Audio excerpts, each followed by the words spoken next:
Okay, yes, I know we're late, but we're here. Sorry. How's it going, everyone? Lilith's here, and we have a guest. Yep. Hello. I saw a picture of you doing that exact pose with a halo over your head. All right, yeah, that was one of my YouTube videos. Right. I I used took that. that I for used it a for the thumbnail. thumbnail. Oh, nice.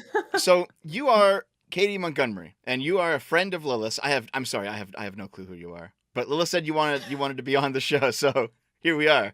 I'm here to You're learn. roboting out.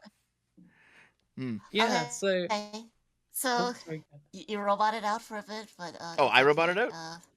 Yeah. Oh well, I mean, I think the stream heard us because they're streaming from my computer. So, but hi, how's it going? Oh, Good. now you're silent completely. Wait, what? Oh no, Oh no, is the internet not I, working? Hold on, I no. can hear both of you. Okay, well, I mean, we're still streaming. But you know what? I've never had a stream ever go right in my entire life. There's always been one thing happen. So this is just par for the course. Hooray! Okay, so Do you want hi. me to introduce myself? You might as well. Okay. So yeah, my name's Katie Montgomery. I am a feminist, LGBT rights activist, and atheist activist. I argue a lot on the internet. I'm basically just a dickhead from Twitter who has been so consistently annoying that I've Oh, built up like a following. I That guess. that's how And Twitter I'm also works. yeah, exactly. I'm just like above average, relentless dickhead on the internet. Right. And yeah, I'm also a trans woman, and I argue a lot about trans rights. And I think that's what we're going to talk about today. How exciting! Oh, and I'm also British, which is I could kind of tell that you're British, just a little bit. I you know what? I actually okay. I don't see. I Okay. missed the introduction entirely because apparently I was the robot all along. yeah. I thought you might have R.I.P. been. Okay, so okay. First of all, on this, I think we're both not nearly as left as you are, left wing. We might disagree, but we're not mean about disagreeing. We just disagree, and we're friend. We have friendly disagreements on this channel all the time. Um. Yep. Oh, Secondly, I don't. I mean, Agreements and disagreements, I live in the middle and of it would be nowhere. pretty boring to Yeah. to just have guests that we agree with all the time, right? Yeah. Constantly. Now, I live in the middle of nowhere, ice hole Canada. There's no trans people here. There's barely any gay people here. I don't know what's. Lilith, you've been helping me out, but I don't really know what's considered polite regarding some trans topics. So, I guess I'll just say this: I couldn't tell you were trans this entire time. I thought you were cis. well. I Thanks. I'm Yeah, actually I like a think bit surprised at the moment. that's one of those comments that I guess some people will be offended by, and others won't. And I generally like to think that where the reason you say it is because you feel it's a compliment, so I take it like as a compliment. Mm. But it doesn't always land as a compliment for everyone. And I wouldn't, if you have a trans person in your life, I wouldn't necessarily recommend saying it. But some of them might be like, "Thanks," and some might be like, "Fuck off, mate." I But personally thanks. take it as a compliment. Are you taking it as a Right. compliment right now? Yeah, All right, that's good. I know where it's coming from. Although she's right, not everybody would take it as a compliment. It's like somebody telling me, "Oh, you're so hot for," and just a pure example, "You're so hot for an insert race here," and Yeah, exactly. It's Yeah, like, yeah, I know what you oh mean. wow, I can't believe that you're British. You're like normal. Like, thanks, mate. I hashtag kind of not know all what you're saying. Brits. Yeah, I've already seen that in the chat actually. Oh yeah, oh yeah. Okay, listen. My chat has a lot of people that I don't agree with, but it's because like my first principle whenever I do my community is free speech. So people will say many things that I just think are wrong and stupid, but I don't ban them for it because I think it's important that people be able to say things that are wrong and stupid sometimes. So you will probably see a Well, bring lot it of on. that in the chat, but that's okay. That's okay. Oh No, God, that's all right. I'll survive. you I'm need sure I've to had rename worse. this. You need to rename this podcast the Trap House. Fuck off, dude. God damn it. The fucking chat. Okay. All right. Mm.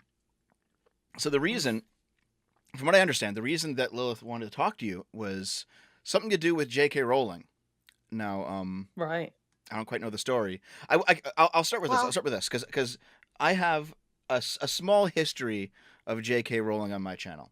Um, this is a year or two ago, Lilith. I think was it a year ago? Lilith, yes. your girlfriend Frida wanted me to do a video on J.K. Rowling, and I was like, why? Like, why should I do a video on J.K. Rowling? What's the and she said Because back because then you didn't know anything about her. well, I knew that she made Harry Potter. I knew that. Yeah, you But knew like, she made Harry Potter and that she was famous.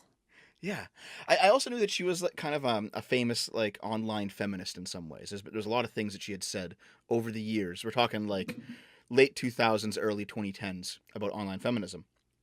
And so I was like, okay, I mean, I can look into it.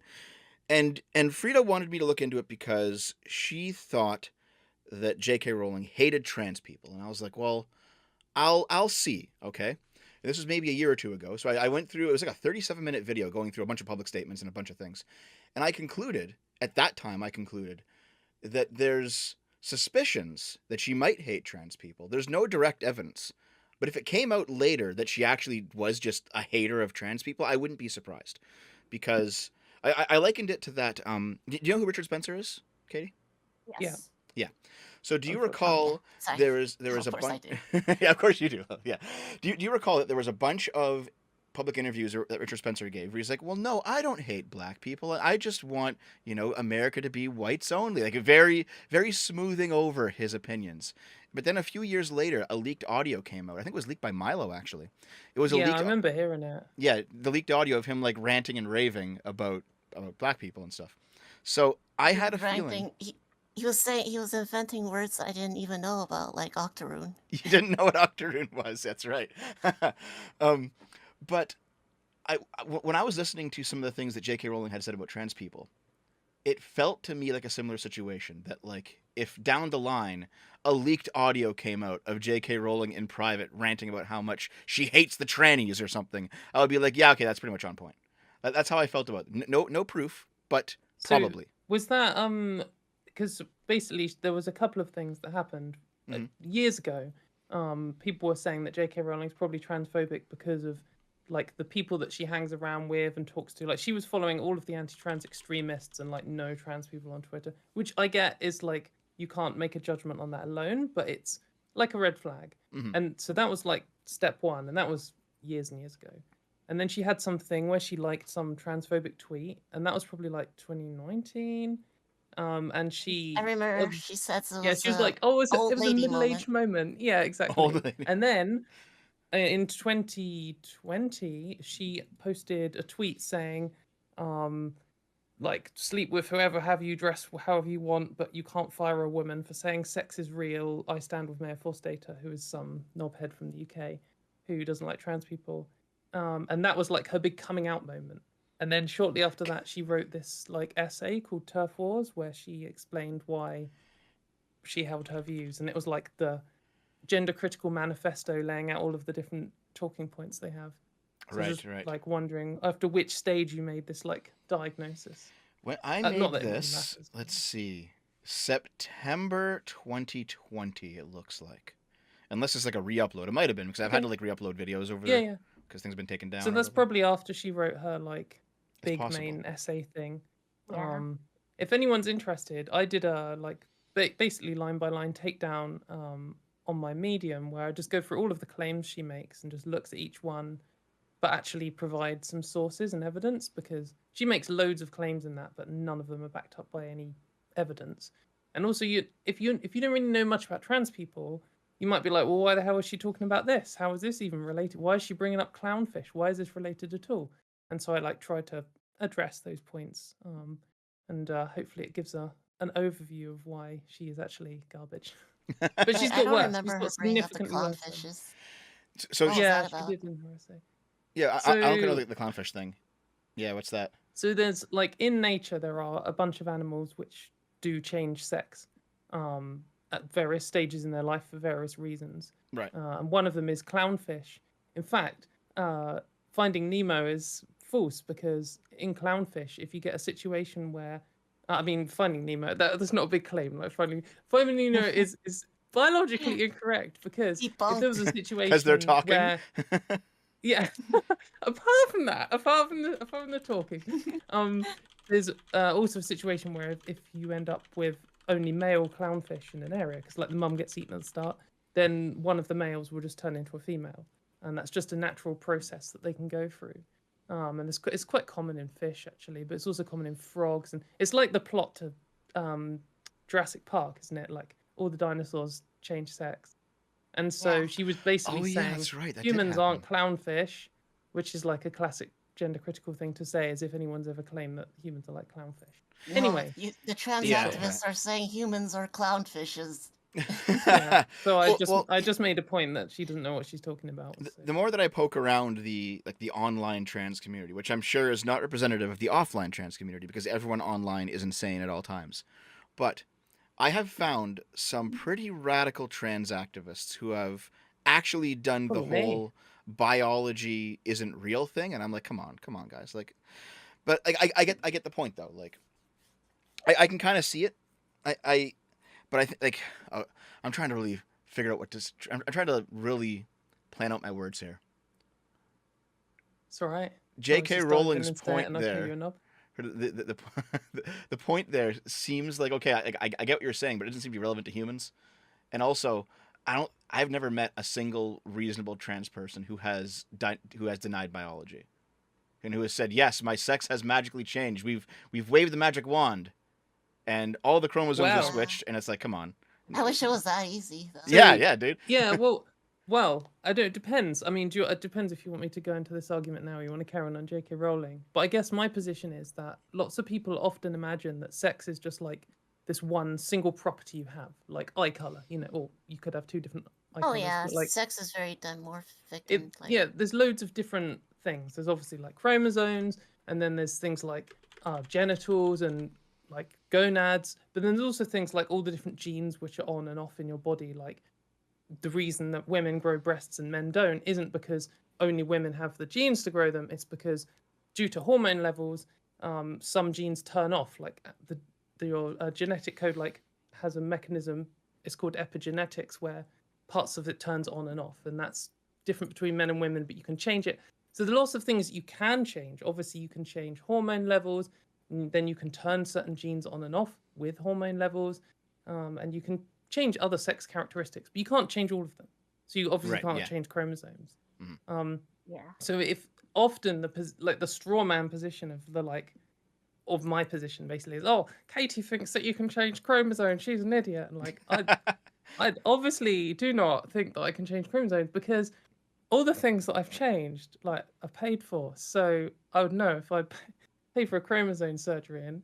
But Yeah. also the thing is, I mean, you could say, oh well, people with XY are males, people with XX are females. We'll ignore the rest. That's just the rules. And if you wanted to say that, you could say it. But I don't think it's a very useful definition of sex because it doesn't predict things like what conditions you might have and for your medicine. Like you could say, oh, well, women are more likely to get breast cancer because they actually have breasts, and men can get it, but super rare. But trans women who take hormones switch on all the genes which cause you to grow breasts, which are the same genes that cis women have, and suddenly they're at the same or similar risk of breast cancer. So it doesn't really predict some of these like sex-dependent medical conditions. And Right. it also It's true. doesn't it doesn't predict things like which sexism you face or how people treat you or who's attracted to you. So I think it's a little bit more complicated. And also, just finally, then I'll finish my little rant here. But Sure. I think if there was a chromosome surgery, like imagine in 100 years, they're like, oh, we've developed this new thing and it can change your chromosomes. Why would I want to do that? Like, who gives a fuck?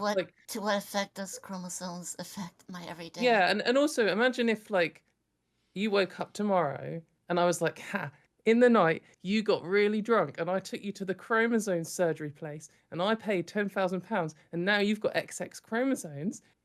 Would you be like, oh, well, I'm female then. I am now a woman. Or would you just be like, well, that's kind of weird, but it's not affecting my life. So, I don't know. How would you react, Dev? Sorry? Like, Yeah. what if somebody just pulled a prank on you like that? What if aliens have already done it and you don't even know? Well, here's the thing. I've actually thought about the more extreme version, where if I woke up as a woman, I'd probably be fine with it. I mean, I like being a guy, but Pretty sus, mate. listen, I'm not an egg, all right? I also like being a guy. I like a lot of masculine things, but I feel like You're if saying things that people would egg you. I mean, yeah, I wouldn't, because I'm not into that. yeah, But the hey, the eggers are weird, the egg hatchers, but no, like for me, it's more like, well, it'd be like, oh, this is a new experience, you know. I think if you're curious, you'd always want to understand what it's like to be the other biological sex. You're like, you I know, why think not? that's not natural. Yeah. Yeah. Um. Yeah, I think there's a difference between like, in like sort of the classic American 90s body swap thing. We're like, oh, you're a sexy girl for 3 weeks and then you change back. Like, I'm sure most people would be up for seeing what it's like to be a woman or seeing what it's like to be a man for a Mhm. bit. I feel like once you're like 12 years in and you've got hair in all the wrong places and like the wrong genitals and all this kind of stuff, you'd start being like, this is just garbage. I don't know. Maybe. That's I certainly think what I felt anyway. I So. think I wouldn't like periods, but I'd be fine with everything else. But periods would suck. I wouldn't want to Okay. experience that. What about getting pregnant, Dev? I wouldn't. I just wouldn't have sex ever. Well, I feel like that's like something that lots of people do want to try out, but Yeah, you wouldn't even you know. pop it out. You No, wouldn't even try it. no. I'd probably just still be attracted to women. Well, actually, no, no. Actually, no. You're right, because I am bi, so maybe it would carry over. I don't know. Who Hmm. knows? Yeah. By the way, guys, thanks Yeah. for all the donations. We will talk about them at the end of the stream. We have 2 hours to do this, so it'll be okay. Anyway, I get regarding your I don't want to call it a rant, because rant sounds hostile. It wasn't a rant. Oh, I but- ran off all the time. If, like, if Okay. you need to shut me up, just tell me to shut up. See, the way I see it is, you know, we do have the sex gender split, even though people in the chat right now are complaining you don't think the sex gender split exists. I do. Me or you?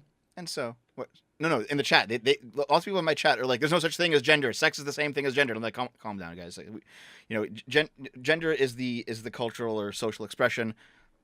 Sex is the biological part of it. And the way I've always squared this in my head is that you could be biologically male, but then you could also take on the social role of a woman, and then that's what makes you trans. And I'm completely fine with that. That seems like a completely legitimate way to look at it. There's no, that doesn't just because that is happening. That's not a reason to discriminate against anybody. It's not a reason to treat anybody poorly. It just is what it is. Yeah, I guess my crazy trans rights activist extremist position would be that you can change some bits of sex and basically all the bits of gender roles. Mhm. And just if you were to just be like, hey, I'm a man and I like wearing dresses and I want to stay at home and look after the kids, or whatever generic gender role stuff you can come up with, you could just still be a man. Like, that men can do whatever they want, can't they? And still wear makeup and things. But then, and often people will be like, oh, well, no, you've just changed gender, you haven't changed sex. It's like, well, my entire chemical makeup has changed. Like, my genes have changed. They've like turned on and off, and the structure of my body is different now. So it's not that sex You is... even smell different too, Yeah, because exactly. of the pheromones. So there's loads of different Well, sure, but components to sex and gender. And there are you can some change things you loads of haven't them, but not changed, all. though, right? There are some things you haven't changed. Well, yeah, not change chromosomes. Well, Yeah, is there I'm anything like- else? Well, actually, hold on. Maybe I shouldn't be asking you specifically. This is kind of getting to be a little personal question. Maybe we should. But you know what I mean, though. Like there are some things that you don't change. Well, and- do you want me to get into details, Dev? You can't change you can't change skeletal structure. You can't change your hands. Obviously you can't change chromosomes. So with skeletal There's, like- structure, it's interesting because You if can you can shift some parts of the skeletal structure. yeah, if you were to transition before puberty, and say if you're a trans girl who was going to go through male puberty and then doesn't, and instead goes through female puberty, then you'll just go through all of the same bone stuff that cis women do, like your hips will That's get true. wider and rotate and Mhm. stuff. But also, if you're a trans girl who does go through male puberty and is, say, like 17 years old, still quite young, because puberty goes on till like, most of it happens as a young teenager, but it doesn't kind of, your bones don't fully fuse until you're like mid-20s. Yeah. And so you could then transition then, and then you get some of the bone changes. Your hips can get a little bit wider and rotate a little bit. So there's, it's interesting how much of it you can affect. Yeah. That all does make sense. But I guess the point is that because you can't change. I mean, Lilith, you and I had this conversation before. Because you can't change everything, there's still always going to be at least some difference between trans women and cis women. That's why they have two different classifications, trans and cis. Yeah, obviously. Yeah. And I think, like, for a lot of people, probably, technology. Yeah. Someday I'm sure you'll. Oh God, this pissed me off about the new Star Trek. Okay, do you watch Star Trek? Are you a Trekkie? No. Okay. I have seen some Star Trek. So Star Trek Discovery Season 4. There is a trans man. All right, and something happens, and this person dies.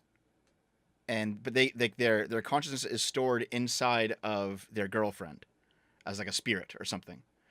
But then they find a way to like build a new body and then bring him out using some science stuff, right? But they have the technology, they can rebuild him. Yeah, but here's the thing: they rebuild the body to be a trans man's body. Like, why wouldn't you just make it a man at that point? Well, like a cis man. Like, why wouldn't you give this person what they've always wanted? Yeah, it's interesting. I guess with some trans people, they might be happy with all the bits that they have. Lots of people do genuinely get to a position where they're like, I've transitioned all I would ever want to. And like a good example of that is trans women who don't have genital surgery. They might be like, actually, I'm genuinely cool with being a woman and having a penis. And like, if that's good for them, then that's cool. Yeah, but then like others would be like, nah, like give me the cis woman body, like sort me out. So or as I guess it's close different. as possible, definitely. Yeah, I know. Not to get too personal. I know Lilith, that you said that you were fine with never having bottom surgery.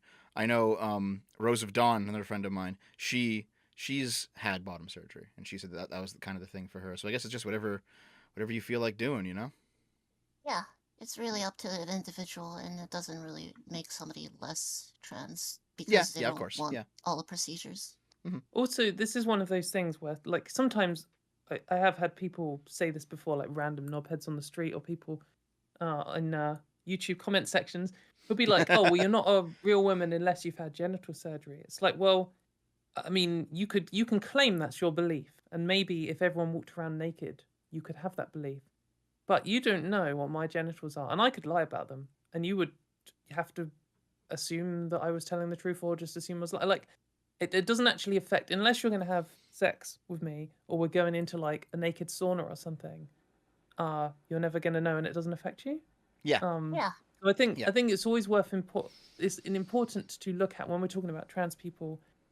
Just look at like the reality of their lives and not some kind of ridiculous hypothetical. It's like, oh, you don't have the right chromosomes, therefore you're not a real woman. It's like, I don't give a shit about my chromosomes. I just don't want to be raped. So I want to be able to use the right toilets. Like that's my position. Yeah. I know what you mean there. I have, God, I think, actually no, you're British, so you probably know who Sargon is then, right? You must know who Sargon is. Yeah. So Sargon's a friend of mine. We disagree a fair amount, but we're still friends. Is he? Yeah. No way. He is a nice fellow, He's actually quite kind. He has opinions I don't agree with, but that's fine. We can still be friends. But I've argued with him about this. He's the gender critical. Yes. Well, here's the thing. You can't call him a TERF because he's not a feminist. And to be a TERF, you have to be a feminist. Yeah. I have strong opinions on that classification, but I totally agree. That's why I said gender critical. He's mates with Posey Parker anyway. Who's that? Oh, she's like if you imagine like Tommy Robinson, but a middle class woman and for trans people rather than immigrants. If that makes sense. I don't know. I don't quite know what you're talking about. Okay. Oh, okay. So Tommy Robinson is like the British Richard Spencer. I mean, I guess. I've had a chance to talk with Tommy in passing. He never came off that way to me. He came off as like he came off as the kind of guy who like lived in a small town and believes the entire world should be that small town, and like the world's kind of moved past that kind of point of view. It doesn't seem to be Yeah, racist I don't necessarily. It think just he's seems to be as very he's not small-minded. yeah, he's not as extreme as Richard Spencer. I Richard don't Spencer's think, fucking but I crazy, think dude. Richard Spencer's fucking nuts. yeah, you know, that's what Americans are like compared to British people anyway. So Oh, okay, yeah. Well, there you go, there you go. But no, so Sargon is the guy who is very much like, what is a woman? An adult, human, female, and it's like, okay. And then I'll ask him about it, and we'll go through, and there's some logic there. You can't just dismiss that. But then I've been like, that doesn't it's fine for some times, but it's not fine all the time.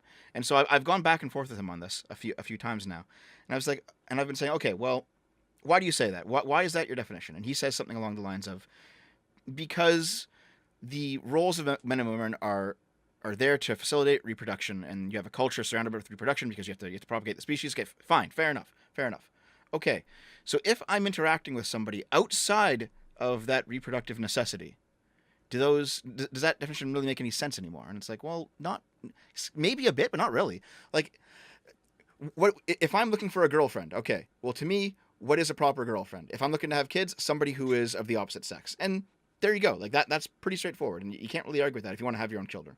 But does it matter to me? It's not really about trans people, is it? It's just like you want someone who can give birth. I mean, that's not all cis women, is it? It's just some cis women. Right.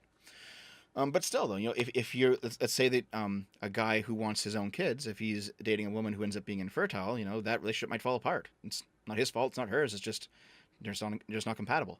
So it may be the case that that's a functional definition if you're looking for a partner to have children with. But most of the time, you're not looking for that. Not everybody is. Yeah, and most of the time, you're not looking for that. If I see a woman who I don't know if she's trans or cis at the bus stop, is it going to matter to me if she's trans? No, it's not going to matter. Yeah. There's no reason to treat her any differently. I think that's a really good way to look at it, because so much of the time, people treat it all as one big thing, and they're like, hey, look at this sports situation where someone is winning a sports and I don't like it, therefore we should take away trans rights. Or look at this one situation where, I didn't want to have sex with this person, therefore take away trans rights. And it's like your bus stop situation. It really doesn't matter whether someone can give you a child or whether someone's going to beat your daughter in a race for them to be able to use the toilet at work. Like, they're just such different situations, but people treat it all as one big thing. That's quite frustrating. Trans people are related to it. Well, I mean, for me, I've always thought that the washrooms should be gender neutral anyway, in workplaces and things like that, and in restrooms. I never understood this whole thing. I never got it. I think I guess, as I lived some of my life as a man, and just going to the men's toilets, it's like they're a mess, and there's a urinal, and there's a toilet that no one uses because someone broke the seat off, and that's how it works. But the women's toilets is a bit different. Like, often, I mean, I've actually had to run away from someone and lock myself in the toilet from some violent. I've actually had it twice. Once from a man and once from a woman, and it's because they thought you shouldn't be there. No. Both times because they were hitting on me, and it got really weird, and they wouldn't take no for an answer. Right. And when the man did it, it's like he went to the door of the toilets, and it's not like a barrier, and obviously he could have just come in, but suddenly it's like an extra layer of socially unacceptable. And if there's other women in there, it's like that changes it. And also there's the situation of I don't know if you've had this much, Lilith, but when you go out drinking and it's like you go into the toilet and there's 8 women there, and then suddenly that's you spend an hour there for some reason. Yes. Where the conversation goes down. It's like the best part of the night, and then you come out and all the guys are just out outside where the fuck were you? It's oh, we were taking selfies in the toilet. Yeah, see, I was never a party person, so this is all alien to me. It was actually kind of magical the first time it happened. It's just conversation just sprung out about just the food. Yeah. Well, see, I guess this makes sense for if you're doing a nightlife thing. But for example, I'll probably be setting up an office in the next year or two, and I'm probably just gonna have single use toilets. Just because it's not a You should go bar, for the Viking situation. What's and just have all the toilets with no cubicles, so you can carry on your conversation, look each other in the eye. Real men stare at each other while they take big dumps. Big, fat, manly dumps.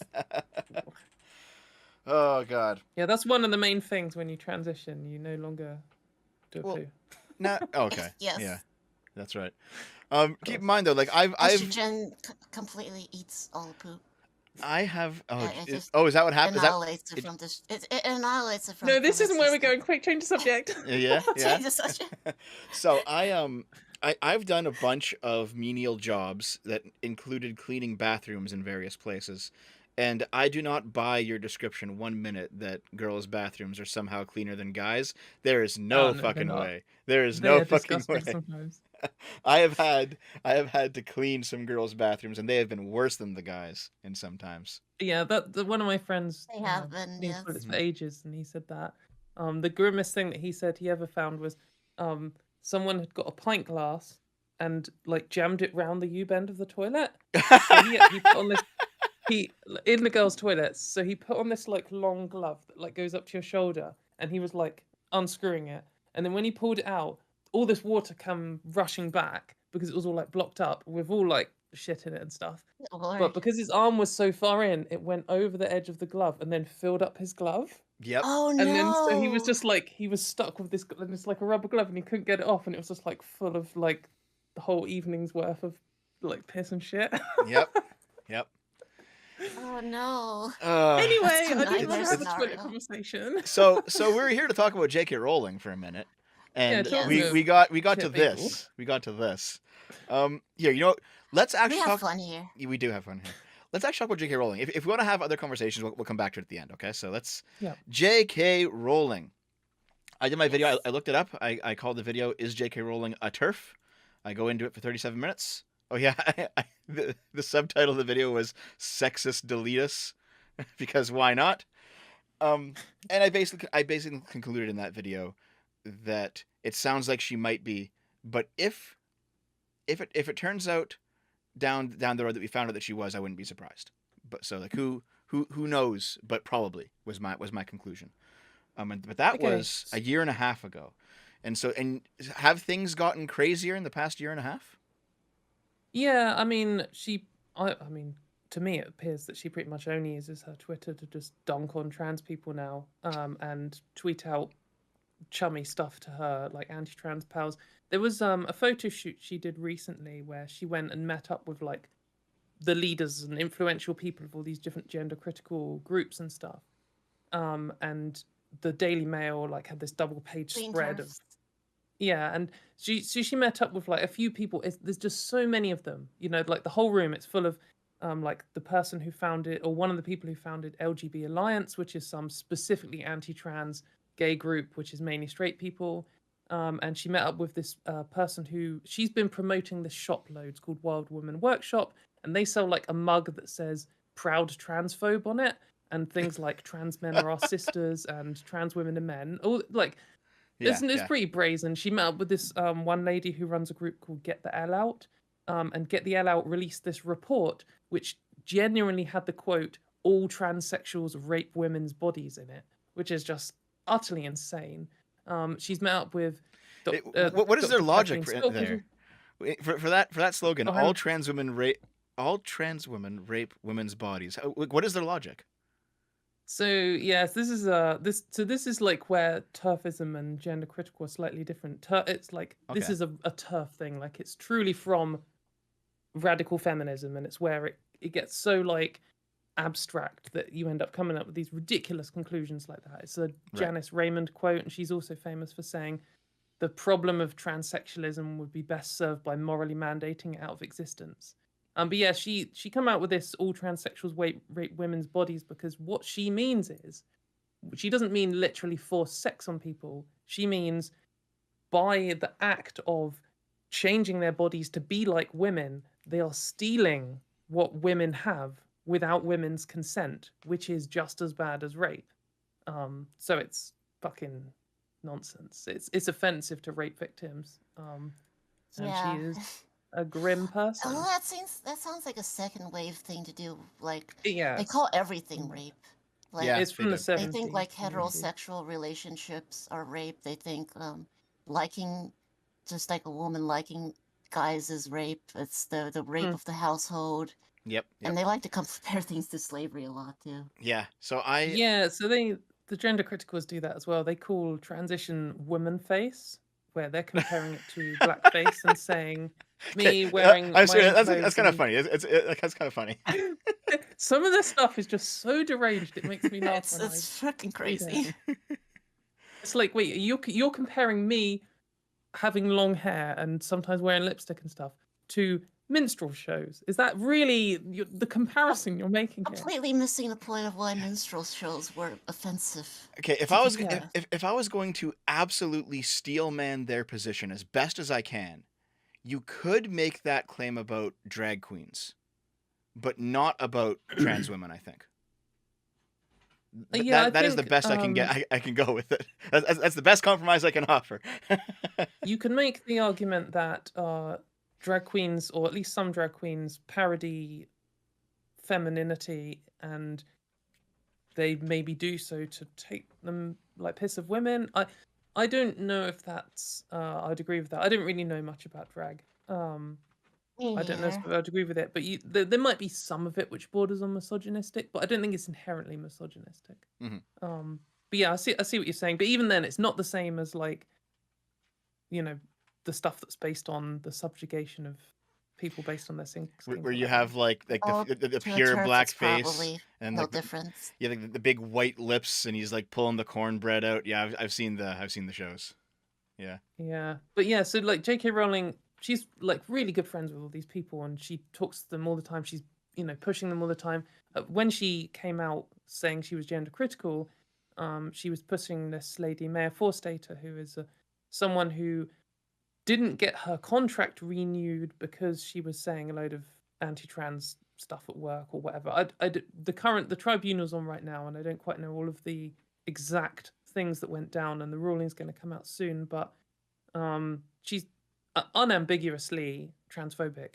She's campaigning to ban all trans women from women's toilets, and to ban all protections for trans people in law, and like the full works. I always wonder how they're gonna actually, if they actually manage to pass that ban, how would they do it? Are they gonna have like genital scanners? Like, what's their plan? How are they gonna figure that out? I think one of the That key puzzles things. me too. Yeah, one of the key things I always think is worth pointing out is whenever you hear these gender critical or TERF or just general anti-trans arguments, just ask them, how are you going to do this? Like how or why, or just go past the initial claim, because they never have anything. Like when they're talking, like how did they do the Posy bathroom? Paws. Sorry. Yeah, no, sorry. I was just Sorry. going to say they did a bathroom bill in North Carolina, and it was a complete disaster. It cost them like $1 billion to the state. A load of cis women were randomly attacked. There's videos on YouTube of like a cis lesbian being dragged out of the women's toilets by a policeman, like to protect women because she has short hair. It's just utter disaster, and that's why they had to repeal the law. But anyway, sorry, you were saying. I think like Posy Parker, like you mentioned earlier, like we mentioned her earlier. She was like infamous for saying she would have like men with guns patrolling women's bathrooms or something. Yeah, she said men with guns go into women's bathrooms to Make sure women there's safer. no women in there. Oh Yeah, who would god. you rather? Some angry man who's going to threaten you with a gun if you look like a man to him, or me? Yeah. I remember. Posy Parker also said she thinks all trans men should be forcibly sterilized. So she's a cool person. Jesus. Oof. That's pretty big. Oof, She said a lot of disgusting stuff. Well, here's Anyway, the thing. She's I pretty nasty from what I've seen of her. I don't know if this is true, but is it the case that if let's just to use the terms, if a biological male stays on transitioning hormones long enough, they do become sterilized? I've heard that. Is that actually true? Basically, let's try and Not think. always. Not always. Yeah, so you basically your ability to reproduce is dependent on hormone levels. Mm-hmm. So if you're a trans woman and you've been on hormones for like 5 years or something, you're probably not even producing any sperm, and so you're very unlikely to get anyone pregnant. But it's not impossible because it's one of these things where it's not like an on and off switch, it's like a gradient. Right. And some people could produce a very low amount of bad quality sperm, and people can get pregnant off that. And same vice versa for trans men. Right. Hormone levels are part of the menstrual cycle.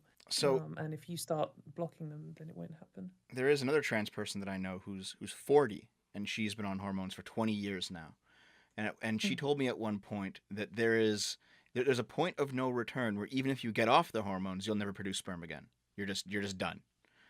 And maybe at 20 years, that's the point, because that's quite a long time.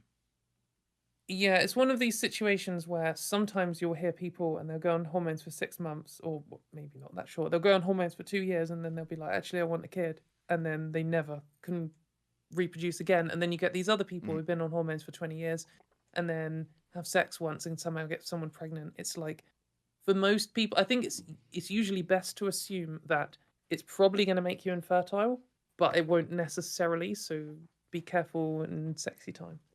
That's usually what people say. Right. You're safe and sorry. Use protection, boys and girls. Yeah. But anyway, back onto the J.K. Rowling thing, because I wanted to, while I was thinking of that. Okay, go on. So the other day, I don't know if you want to talk about this bit now, but she screenshotted my tweet and tweeted it out to all of her. I'm going to pull that up right now. Just give me a second. Okay, do it. And here it is. So I have. So you said, I really think that every single journalist who interviews a gender-critical person should ask them if they support abortion and gay marriage. And then J.K. Rowling screenshotted this and said, well, in my case, so I guess it's her admitting that she's gender-critical, okay. In my case, the answer would be... It is the first time. The first... Is it? Oh, this is this is groundbreaking then. Yeah. Okay. The first time her addressing, because you were specifically addressing gender-critical people. Yes. Which is also... another word for TERFs, but they're a bit different. Yeah, they're a bit different, yeah. Yeah. So she says, in my case, the answer would be yes and yes. I've always supported gay marriage. I support women's right to safe, legal abortion should they wish to terminate pregnancy. I suspect most GC people would answer the same way, but by all means, let journalists ask the question. Okay. Yeah, so, of course, this, she used to have 14 million followers. She's got 13.9 million followers. So I got the usual pile-on. Pretty much every time I reply to her, I actually ratioed her once. Every time I replied to her. I was unofficially, but I think the second trans person to ratio J.K. Rowling after Keffels, who's like the queen of ratios. God, Keffels is insane, man. Unrelated to being trans, she's just fucking insane. Yeah. She's good. But I like her. Personally, do you? I don't like her, but that's a different topic for a different time. Yeah, but so the reason I asked this question is because I was very frustrated. So it's a little bit different to how it works in the US and Canada, in that in the UK, the gender critical movement has basically managed to sell itself as the feminist movement, like the one and only, like the main feminist movement, and it just isn't. And as a feminist myself, that's very frustrating for two reasons. One, because they're not really feminists, and two, because they're attacking me. And, I gather that at least some of your audience might not be feminists.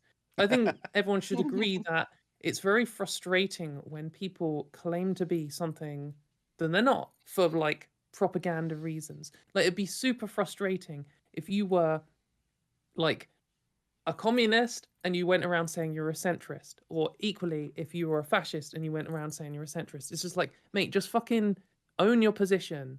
Stop trying to pretend to be someone else, especially when you're doing it because it sells better to the media. I just say what I think, and I hate people who don't. I don't know if you're familiar with these people, but a perfect example would be Liberty Hangout. This oh yeah, though. What was her name again? We want they're the ones who want royalty in the US or something. What they want monarchy in the US. Yeah. It's the girl who shit herself at a college party. That's her. Yeah, Caitlin Bennett. Go yes. Girl. Yeah. Yeah. They're so funny. They're like their leader was like this like I don't know if it's ex-Nazi, but like definitely like fascy person. I And so mean, if you're calling for a monarchy, you're a fascist, really, aren't you? But yeah. anyway, I won't get into that. But the Well, reason hold on. Yeah, I hold on. said You're in the this, Especially UK. You're in the UK. You're a monarchy, and so am I. yeah, I'm anti-monarchy, mate. Are Destroy the you? royals, based like I don't know based about that. based I absolutely. think they're all right. yes They're okay. I Did don't. you on did you see the latest thing? So we had this like speech recently. The Queen couldn't do it because she's gonna die this year and she's too ill. But She's like her 100 son, years who's gonna old. be the king, yeah, she's like 300. I don't know. Yeah. He gave this speech. They do the speech every year saying what's going to happen in the country, Mhm. and he said times are going to be tough and people can't all afford to eat, and we're going to have to buckle up and buy cheaper things and do our best. Literally, while standing in this golden room, Mhm. like the whole room is plated with gold, sitting on an actual throne with like gemstones and stuff, I next saw to that. a crown which represented the Queen, which they got like a flipping Rolls Royce limo or whatever to drive this crown for absolutely no reason from like one place to another in this big ceremony. It's like the room you're standing in could feed like millions of children. Um, It's just so disconnected I, from I reality. I get your point, but I don't accept this view of that event. I mean, I find it cringy because I find all that kind of thing cringe. But like, okay, let's say the government takes that whole room full of gold and sells it, and they gets a bunch of money, then feeds Yeah. people with it. Okay, well the gold's still around. Someone still has that gold, and then now you can look at the guy who bought the gold and be like, well, why don't you sell that and then feed with the money? It's like, I don't know about that. Like the gold doesn't cease to exist just because What you sell it off, right? Gold could be sold to like a little guy.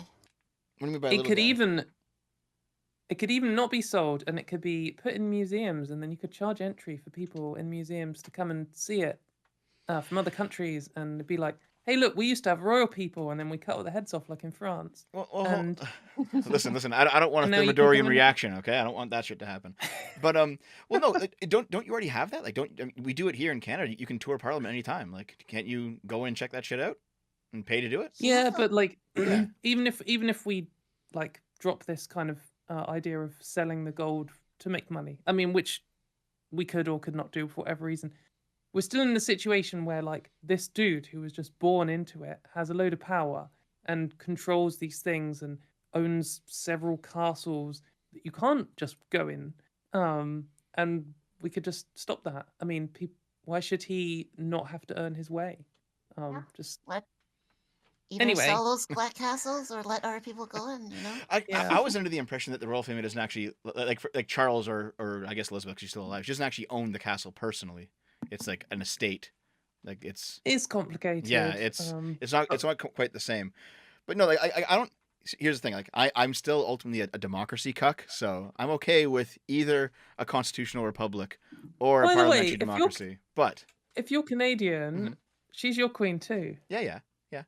Well, it's considered. You're just as bad as me.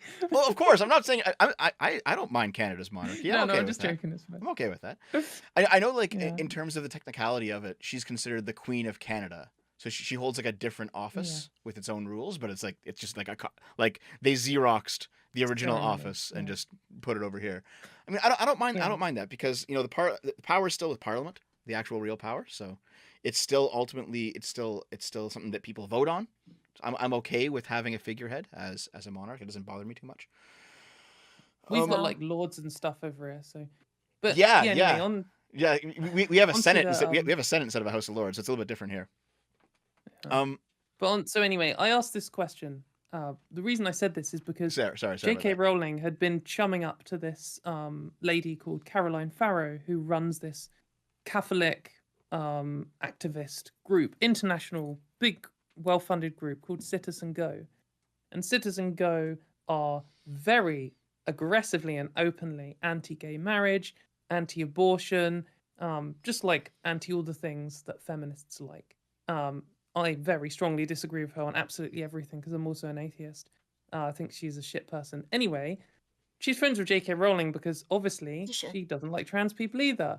And J.K. Rowling wrote this tweet like saying, big love to you, like sending her this message saying, love and support on Twitter publicly. And they follow each other and they've obviously been talking before. So I was just like, Caroline Farrow gets held up as some kind of like feminist because she opposes trans rights in the UK. It's like, it's so ridiculous. Like, she couldn't be any more anti-feminist. So I was just like, well, you should fucking ask people. Stop just presenting them as what they say they are when they're obviously not it. Yeah. So this is the article about that So, little event. do I just think feminism equals anti-trans at this point? Not even pro-woman, is but absolutely- anti-trans. Well, see, this is gender critical is just anti-trans. Like, it's not pro-women in the slightest, as you can see by the fact. And this was my whole point. J.K. Rowling said, well, I assume most gender critical people are pro-abortion. It's like, well, if it was a pro-women's movement, then all of you would be. If it was a pro-LGBT movement or pro-gay movement, then you would all be in support of gay marriage. But the thing is, it's not, because you're not. And the reason they claim to be a women's movement and a gay rights movement isn't because they are. They just know that that sells to the British public. And they want to, like, create this, like, oh, well, we can't let trans people have rights because then what about gay people? What about women? And It's a the divide and journalists... conquer tactic. Yeah, it's divide and conquer, but it's also deception. Like, it's lying about what they really want, because they know what they really want, if they said it out loud, wouldn't sell. If they just went on the news and said, I want to ban trans people from the toilets, then most of the British public would be like, oh, this person's an extremist. But if you go and say, I want to defend women's single-sex spaces, then people are like, okay, sounds good to me. And it's the same, it means the same thing. Well, to them it means the same thing. But yeah, anyway, so there's this thing where J.K. Rowling's bigging up this loser, and sorry, just was like, there's well, something in the chat that just fucking... Oh, God. Someone in the chat Yeah? said, this anti-trans woman passes worse than Katie. Oh my God, guys. Can you fucking... Like, that's really funny, but can you calm the fuck down? no Yeah, comment. she passed fairly well, though, I think. Okay, so I understand your point. I get your point. I mean, like, I'm somebody... Why is the chat so mean? Because it's the internet. Chats, It's the you're gonna internet. encourage it. I've got a lot of hate followers, Oh, okay. Do you? but they're all So do I. too scared to be call fair. into my call-in show. I have a lot of hate followers too. I love them all. I love hate followers. So for me, like, I'll just tell you exactly what I believe. Like, I think that we should absolutely have gay marriage. There's no problem with that. I think there should probably be some limits on abortion. I'm not one of those abortion for all the time, right up till the very moment of birth. I think that's kind of grotesque. But in general, first trimester seems okay. Exceptions for various health problems or whatever, that all seems fine. I feel like I have a very normie opinion on these kind of things. Yeah, I think that's like the standard. I mean, at least Standard mainstream American position, I guess. Mm-hmm. In Canada, I think it's Moderate, like 16 to 20 weeks, 22 weeks, depending on what province you're in, because it's all decentralized here in Canada. It's all by province. So the actual, like, and for elective abortions, it's up to whatever the provincial limits is, and it's usually somewhere in that gap. And then beyond that, you have to have like a medical reason. So if you're dying because of your pregnancy, they'll do it then, but otherwise not. So I think that's probably pretty reasonable for abortion. I know America's going fucking crazy right now about abortion, but we'll see how that all shakes out. Yeah, I suspect it's going to come here to the UK, because we'll get all their cultural garbage, and then turn it into our own special way where no one will actually say what they really want, and they'll be like, we must protect the rights of all citizens, including those who can't fight for themselves. And they're like, what you're saying is you want to ban abortion, isn't it? And they'll be like, well, we can't be so hasty about judging other people's opinions. And then they'll vote for an anti-abortion bill. And you're like, you're a dickhead, mate. They do it in a really polite way. Yeah, but like, problem it's with that, politeness. the problem It's with the that. worst. It's The worst I type. actually, yeah, I've got one of my cartoons, which I guess we might get on to in a minute. I made this point that I prefer people who don't know the words, and they'll just be like, "Oi, mate, you like a she-male or something." It's like, mate, that's a horrible word, but you're being a nice person to me, and you don't want to take my human rights away, and you're obviously willing to learn because you're asking a question. Those people, they can make you cringe, but like, okay. But these people They who don't come in and mean be like, anything bad by it. yeah, they just don't know. They're just ignorant, and that's fine, because loads of people are ignorant. Most people are ignorant about trans people. See, Yeah. The people I'm who, fine with people like that too. Like, yeah, they're But the people, they're kind of they're actually kind of cute in some ways. yeah, They're just like kind of cute sometimes, curiosity with like, I don't know much about them, you transgenders, yeah, but I think you're okay as a woman, woman man thing. yeah. Well, Even if they're being a bit rude sometimes, they But can I know like the Lilith. people, their heart's in the right place. Yeah, yeah. Lilith. But The first time that that Naomi saw a picture of you, she was kind of like that, and she was like, "Oh, Lilith." I couldn't tell that Lilith isn't a guy, and I was like, "Well, okay, you should be nice about it." but yeah, but then the people But who are okay, like, I forgive her. Hmm. the people who are like, oh, like I obviously I respect trans people's dignity and their rights to exist, but I just have valid concerns about, as like these people are worse because they're the ones who are like, in their mind they're thinking, I think trans people are disgusting and I want to wipe them off the face of the earth, but they know they can't say it, so they just lie about it.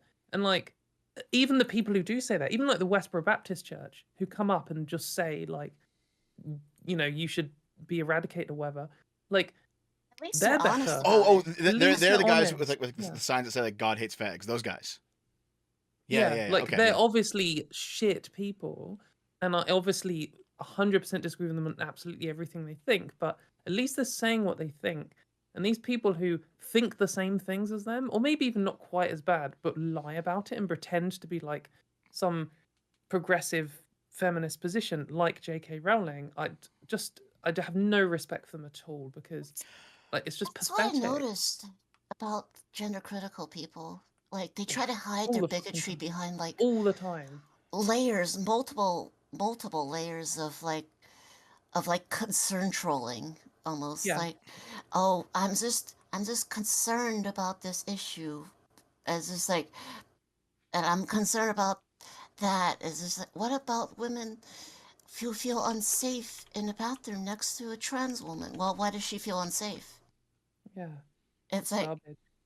it's like, could it be that fear you're conducting a fear mongering campaign against like anybody you see as deviants?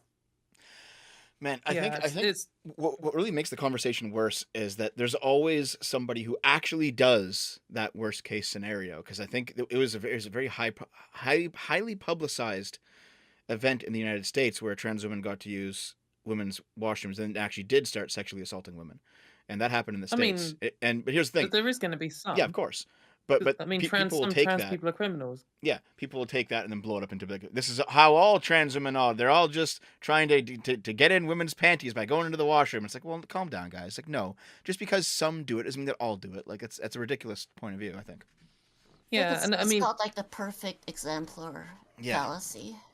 the perfect and example you can fallacy. see how Or so, rare it is, because Mhm. there are literally millions of trans people, and like if you spend any time arguing about trans rights, you end up knowing the full like first and second name of every single trans criminal who's ever existed.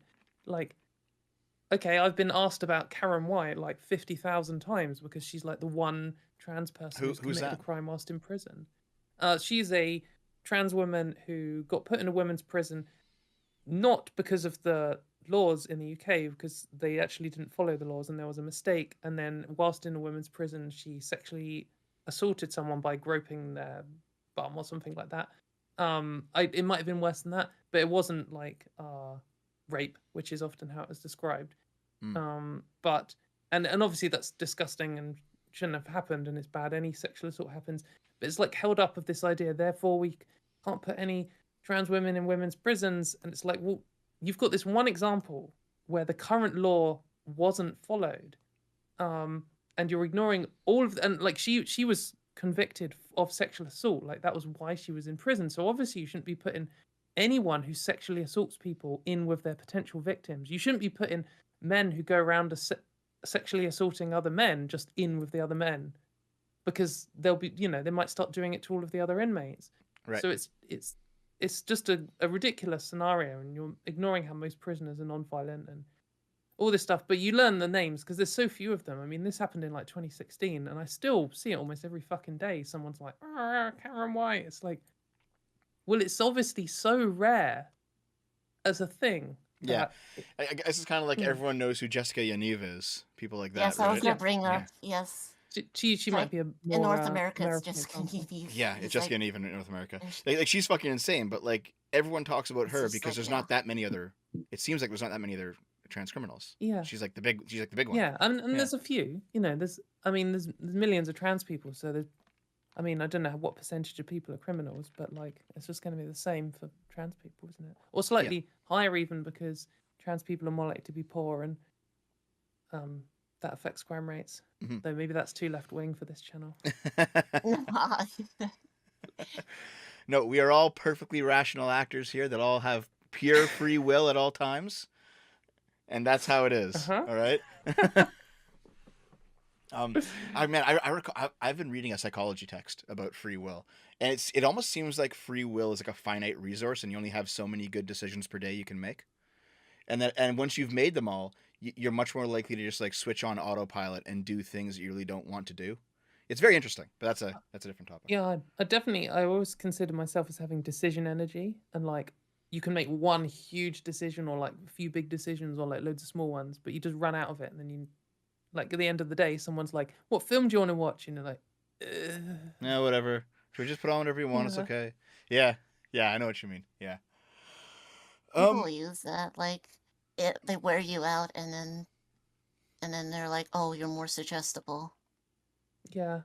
I can be like that. Where it's like I'm just so tired. It's just like, hey, you want to grab something? Oh, okay. But meanwhile, I actually have nearly unlimited free will.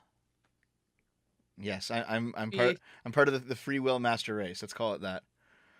Decision for In atheist land, we often debate about whether anyone has free will because it's an interesting question. That's right. Yeah, That is an interesting so question. I've looked over like I do a fair bit of reading for my channel because I kind of have to at this point. I don't like it, but I have to. And there's a lot of stuff about free will and how humans don't actually have free will because of certain quirks of the brain. And it's like, okay, fair enough.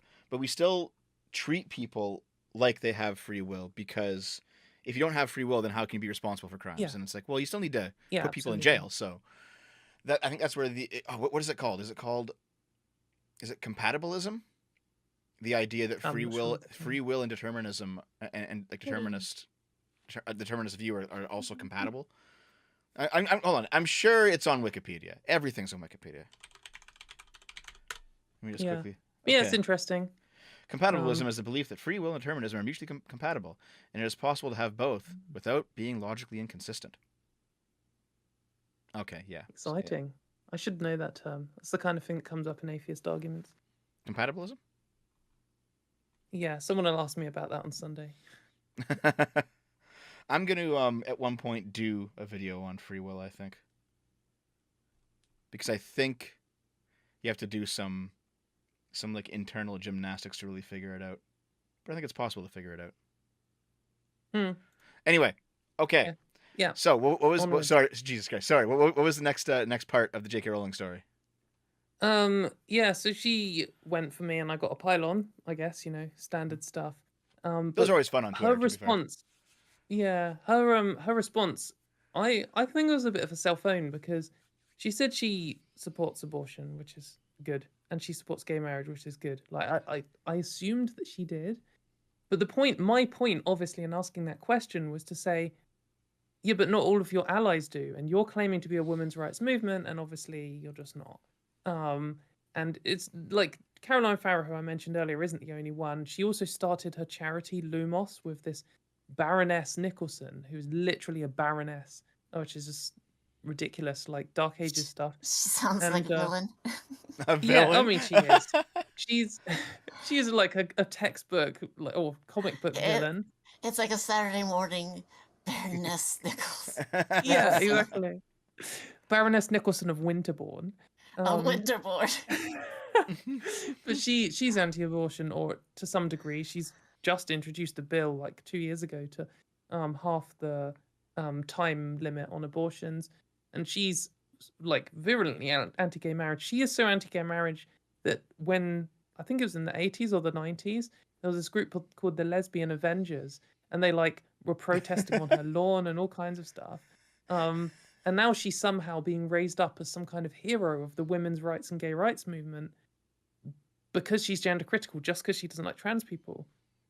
It's and all it it's takes. just all pathetic. It's just so fucking pathetic. So yeah, there's not much else to the It's story. I that drew some easy. cartoons. All you have to do is hate trans people, and then Yeah, they Well, and they then give you suddenly all you sorts of clout. here's the thing. yeah, and then So, suddenly you uh, get a book deal and everything.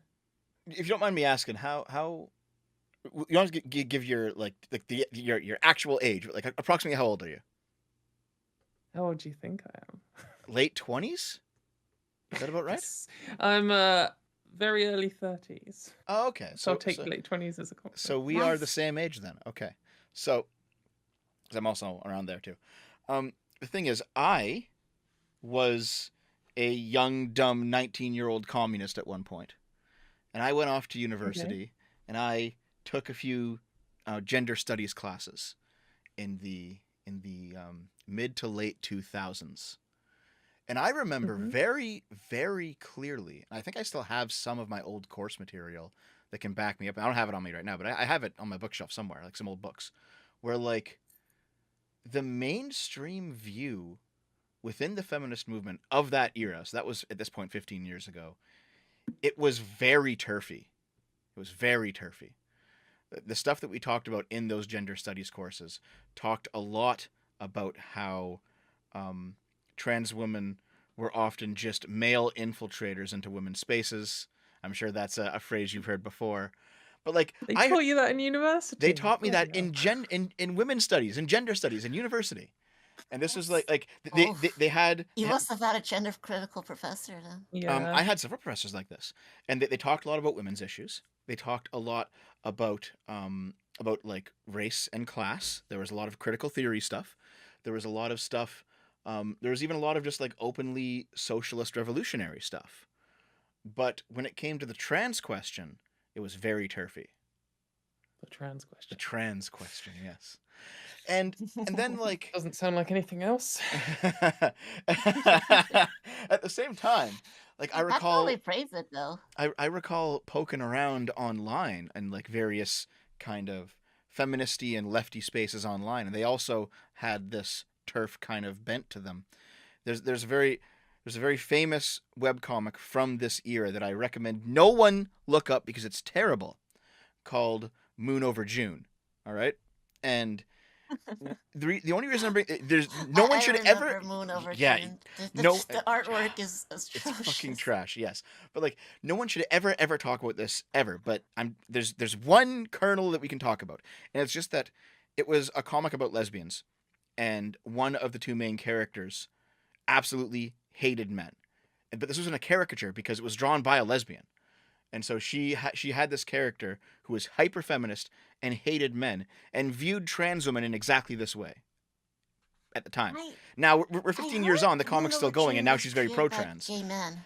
Well, the thing is, the comic's still going. It's now been 15 years, and now this character's very pro-trans. So, and the way I look at it is that Growth. We is love that to see it. there, Yes. but there's been this shift, I think, in the feminist movement being very anti-trans to now being very pro-trans, and at least in terms of like modern online leftism, there's been Yeah. this movement away from the turfy stuff. But that used to be what feminism was, I think. In my experience, that was I the think, case. yeah, I mean, Those like were the the sort of second waivers. yeah, this like well the term TERF comes it means trans exclusionary radical feminist, and it Mm-hmm. comes from the radical feminist movement, which is around the second wave stuff. Yep. But the reason they came up with the term is to differentiate between the trans exclusionary ones and the trans inclusionary ones. Mm-hmm. And the term TERF didn't really kick off, but it was kind of like the radical feminists and then the trans exclusionary radical feminists. And there were quite a lot of them because radical feminism wasn't a huge movement. But some of the main writers in it are turfy. And like Janice Raymond is a good example. She wrote Transsexual Empire in like 1979 or something. But some of them weren't, and like there's a few good quotes from some of them. I know that one radical feminist writer who's quite respected is Catherine McKinnon, and someone asked her like what her position on trans rights were, and she was like aggressively indifferent or something, and she was just like, "Fuck off! I don't want to answer this question." So there's different views, but I think mainstream feminism has become more trans supportive, I think so which too. is different from radical feminism, but also just the general population. You get the standard, like, no one's heard of trans people at all, so there's just a general underlying transphobia. And then trans people start pushing through, and then they get to a certain point where everyone recognizes them and, like, wow, trans people, it's a thing. And that was like 2012, 2015. And then the backlash starts. And then you get this huge, much bigger wave pushing back against trans people. And that's where we are now. We're still on the rise for that.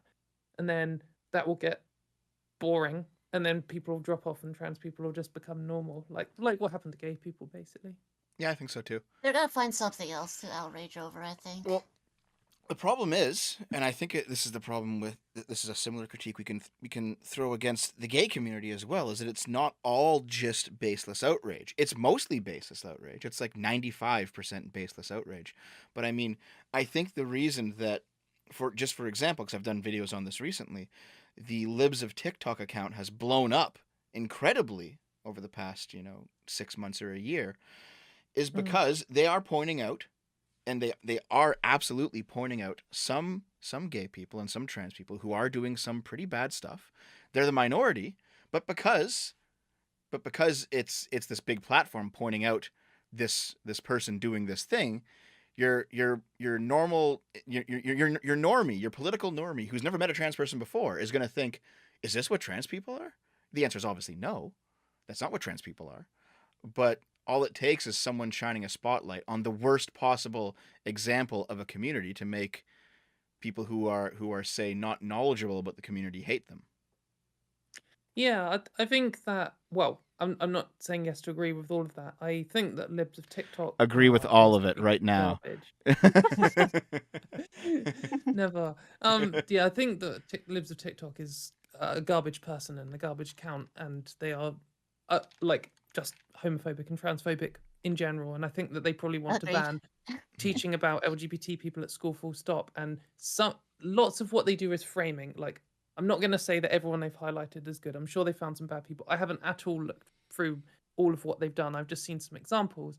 And some examples, at least some of it, is them finding someone who is teaching kids about being LGBT. Like, when you grow up, some men love men and some men want to be women. Like, okay, that's just a fact. That's just like a fact of reality. It over But then, exaggerates a lot of cases. yeah, then like, they put the framing. They'll like cut a little bit out, and then they'll be like, they're doing this to children. It's disgusting. And then all of the like hate crew will be like, oh, children shouldn't be learning about sexual. They're teaching them how to do sex. It's like lots of it is like that. However, you're right in that sometimes Libs of TikTok or anyone, like, they love to highlight the bad examples, and it's like the Jessica Yaniv thing. Mm-hmm. The media fucking loves Jessica Yaniv, or did for like 5 years, because she's a fucking loser, and you can use that to be like, oh, see, yeah, I don't like trans people, but you can see why, right? Like, Jessica Yaniv is like a horrible person, so of course. And I think that I always try and make sure I'm not doing the same thing just in reverse to my like enemies. I don't just hate the gender critical movement because there are a few extremists, because of course there are going to be a few extremists. It's that the entire movement is shit. Like, it's the whole thing is extremist. And we can see this by looking at the like the leaders of it. All the people J.K. Rowling's meeting up with, all of her little fan club, and like the major players in this movement, you can just see what they're saying, and pretty much all of them are calling for drastically removing almost all trans rights that we have in the UK or in Canada or some states. They basically want to turn everywhere into like Hungary or Tennessee, where trans people just don't have any rights at all. Hungary or Tennessee? That's quite the Hungary, Tennessee, or Afghanistan. One of those three equally shit places for trans people. The whole chat is just going like, okay, groomer, okay. Of course. That's Well, here's the thing. I don't know anything I'll respond about to the okay groomer thing next. Oh, if you want, go ahead. If you want to, I mean, I was just gonna say, yeah, like the idea of groomer, it kind of serves two purposes. For the like extremists, it's them trying to just call LGBT people pedophiles. Like, that's what they've always done, and it's what they'll always do in a different form. And then you'll get the kind of like, well, no, actually, groomer means teaching children something about, trying to indoctrinate them into an ideology. and to address them, because obviously extremists who want to call everyone a paedophile are just idiots. But you're trying to indoctrinate them into an ideology thing. I would say, well, the whole point in teaching kids about LGBT people is the opposite of indoctrinating them into an ideology. It is a fact that LGBT people exist, even if you don't like them, even if you think they should be wiped out or whatever. Trans people do exist, even if you think trans women are men. It doesn't matter. They exist. Gay people do exist, even if you think it's wrong. Like, that's just a fact. And we teach kids facts about the world. And we don't just, like, there are some facts we don't teach kids straight away because they're either really complicated, like complex numbers and stuff in maths, or because they're really horrific. Like, we don't teach them what genocide is, like, as soon as they start school. But, like, there are some things they need to know in their life. Like, they need to know how to, like, get dressed and count and write the alphabet. But they need to understand family dynamics. And that's why we teach, we have all these things like Disney and stuff where they have, like, they'll teach about a child who loses their parents, or they'll teach about marriage and love, or they'll teach about families and all these kind of things that you teach, like, children. Some families have LGBT people in them. Some of the kids at the school might have gay parents. Some of the kids at the school might have a trans brother. And whether you're offended by that or not, like, okay, fuck off.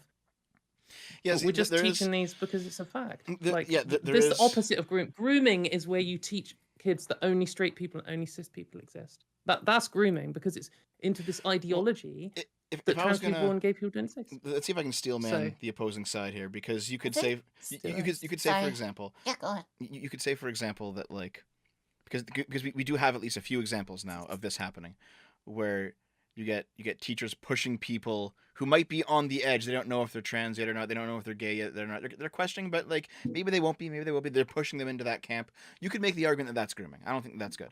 But you're correct though in that whether or not you like gay people, they exist, and whether or not you like trans people, they exist.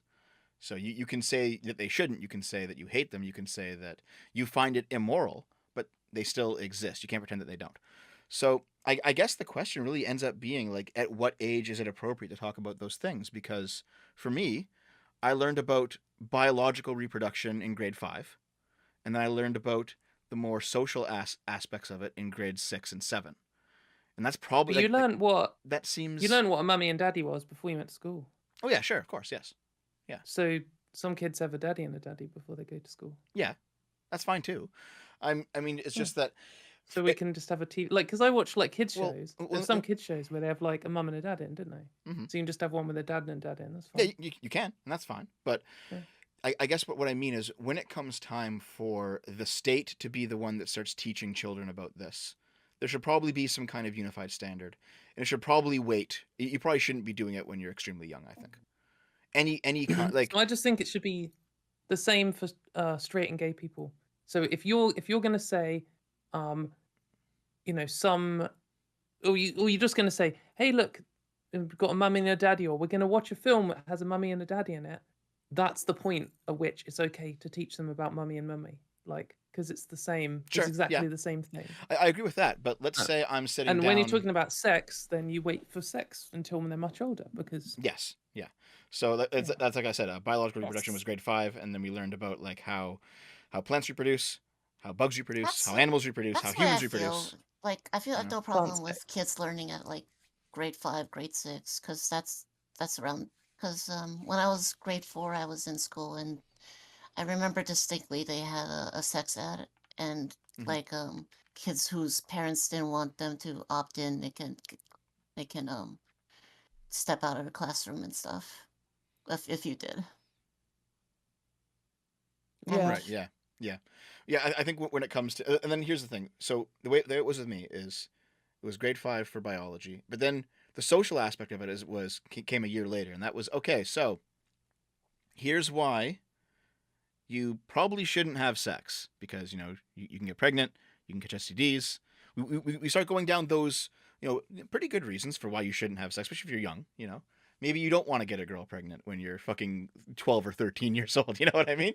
Like, there's reasons to not want to have sex. That would be a bad idea. Yes. And we did get into discussing forms of contraception at that point as well. So I didn't live in in the States where it was all abstinence only education. I think that's kind of BS. Um, But but on I guess it's not just what you're talking about, it seems to be is just the cultural normalization of seeing gay and lesbian couples, around in everyday life in a non-sexual way. yeah. Just the normalization of seeing them as being parents and contributors to society, and that's fine. But the thing is, it's very rare for the idea of a mom and a dad to come up when you're at school, say in grade 1 or grade 2. I think so. When you're learning like math, when you're learning I don't. spelling, you're working with numbers. You're working with words. You're not exactly talking about more abstract concepts. Now, you might have like a parent show up at the school, and then it's like, oh, that's my mom, and then okay. But like in terms of what the curriculum should be, I think that should probably wait a little bit. But I mean, like, I played mummies and daddies on the playground, Mhm. like from the start of school, and like we watched some films and stuff at Mhm. school. I can't think of any examples off the top of my head that we watched. Lion King for me. But yeah, like in Lion King, there's a straight romance, and implied sex. So like if that's appropriate for 3-year-olds, then Oh, I think having I watched having it a when I a was Lion 10. King 7 or whatever number they're on, but where they're gay is just exactly the same Well, I think the whole point of the Lion King is moral that value. Simba had to have a straight parent. He was a son, right? Like he it was a dynasty kind of thing, so you kind of have to have It reproduction. was Yeah, well, that's why royal was families are later. bullshit. You should be able to have a gay dynasty. Like, why not?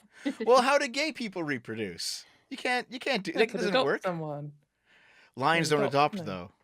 Then do lions actually? Hold on. Do Uh, lions adopt? I don't know. I don't think they Well, do. Oh, they actually, actually do. interestingly, well, male lions are one of the many species that when they take over a pride, Mhm. they kill all of the cubs. Right. But they don't always do that, and it's down to sometimes the female's behavior. And they can sometimes like force loads of sex on the male lion, so he's confused about which cubs are his.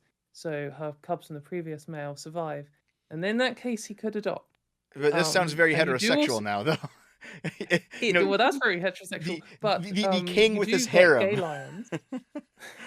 You do get gay lions, and you also there was some documented lions recently which were kind of changing sex. There were some female lions who grew all of the like male sex characteristic extra things. I've due seen to that, like female Yeah, lions growing like with a full big mane. head of manes and stuff. Yeah. So, I guess the thing That is, was if you're if Animal Kingdom's really interesting. it is, yeah. Yeah, it's If we're- really gay. it can be. I know. And gay There's like too. gay It can penguins be, and stuff yes. too, eh? There's like gay penguins. Yeah, they're so cute. The thing is, when it comes, if you're talking about literature, and now we're talking about stories about dynasties, it kind of has to be heterosexual for the most part. It's just the nature of how it is. Nah, I do think so. You can have a story about a queen and a queen that adopt a son, and that son's supposed to be king. You can do that, Yeah. but I guess what I mean is, okay, now you're talking about not teachers teaching about these things. You're talking about movie companies making movies that teachers can now play in the classroom, and that's fine. I'm fine with that. But I guess what I'm talking about is, what should teachers teach? Well, if they're teaching math, they should teach math. They should be teaching math. If they're teaching spelling, they should be teaching spelling. When it comes to teaching about sex, then you talk about those things. Yeah, Because well, you teach about sex when you teach about sex, but you can Yeah, teach exactly, about yeah. families before then. But also, like, just on the point of when to teach sex and stuff, I Mhm. think a lot of people, the only factor in their mind is when they think it's, or when they feel it's appropriate, whatever that means. Mhm. And that kind of, they project onto children what they felt like they should have known as a kid or whatever. But I think that the main factors in it really should be obviously whether a child can process it or whatever is absolutely a factor. But we know from looking at different countries which have sex education at different ages that sex education can reduce like teen pregnancy, like you already mentioned, Mhm. STIs, rape, even just like acts of misogyny. And that should be like the main factor in deciding it, because as long as you're at the point where like kids aren't going to have some kind of meltdown, or it's going to scar them for life or something, you can teach even really basic sex stuff. You don't have to be like explaining like what it's like to do a fuck or whatever, but you can have some of the basics of sex education, you know, like teaching consent, for example, is like a key part of sex education, and you can do that without even mentioning genitals. Mhm. And just saying, you know, if someone wants to touch you, then you're the one who gets to decide that. Like that's sex education, and you should be teaching that to kids proper young because they need to know it so they don't get raped by their uncle or whatever. Yeah, it's So like that Sonic PSA. Sonic If somebody you like touches you in a way you don't like, that's no That's good. no good. Yeah, well, that was from See, the Sonic early knows. '90s, man. Like Sonic, yes. was that before I was born? I don't know. No, it wouldn't have been. I was very Yeah, young when that came out, that though. was when I was a kid. I Yeah, was remember it? Okay. watching. Mate, I did I remember. see Yeah. did I see Rosa Dawn in the chat accusing me of doing a Mott and Bailey? Probably. If so, Well, Rose is a bring it on, friend. mate. Rose is a friend of mine. I like her quite a bit. Yeah.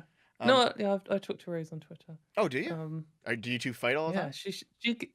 Rose, tell me what my Mott and Bailey was, and I'll address it.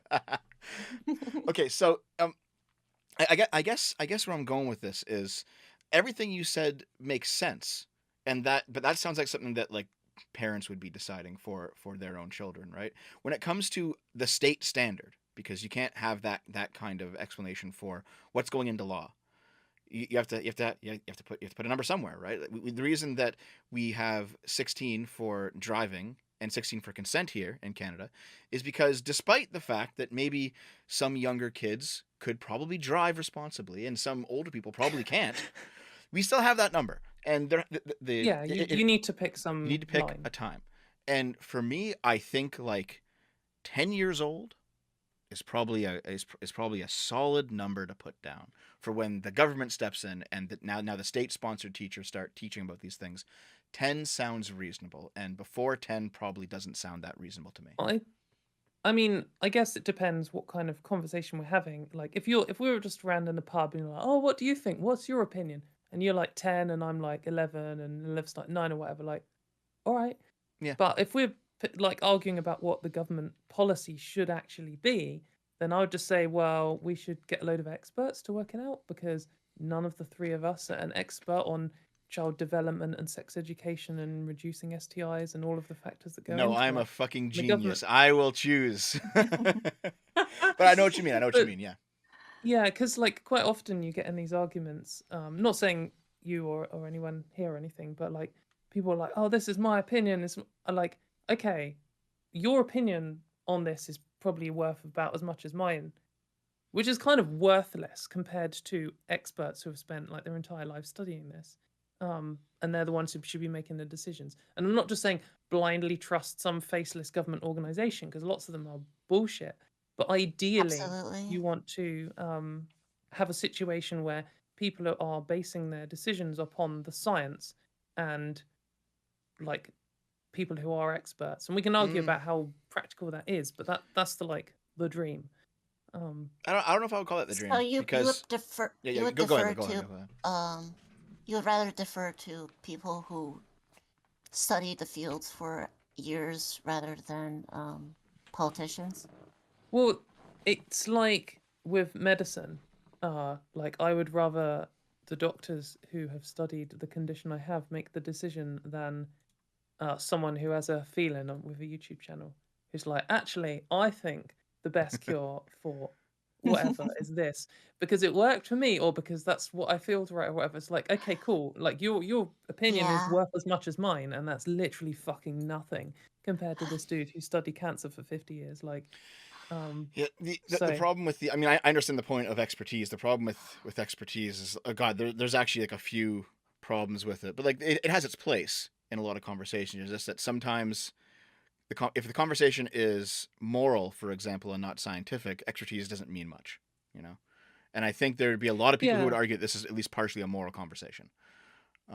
Though you can become learned into morality, and lots of people have absolutely no understanding of it.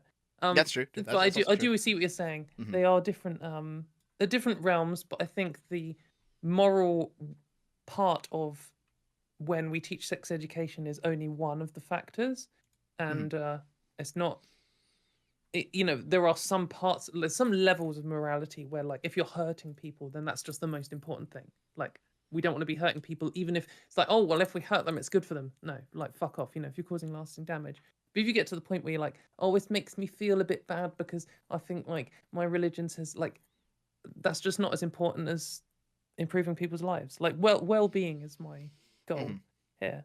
The problem with using hurt as a benchmark like that. Yeah, it's a bit vague. It's not just that it's vague. It's that there's like, if I only cared about hurt, I wouldn't work out, because working out hurts. But it's good. That's why I don't. That's why you don't. Okay, well, but you know what I mean though. It's like there are things that actually are good for you that hurt you.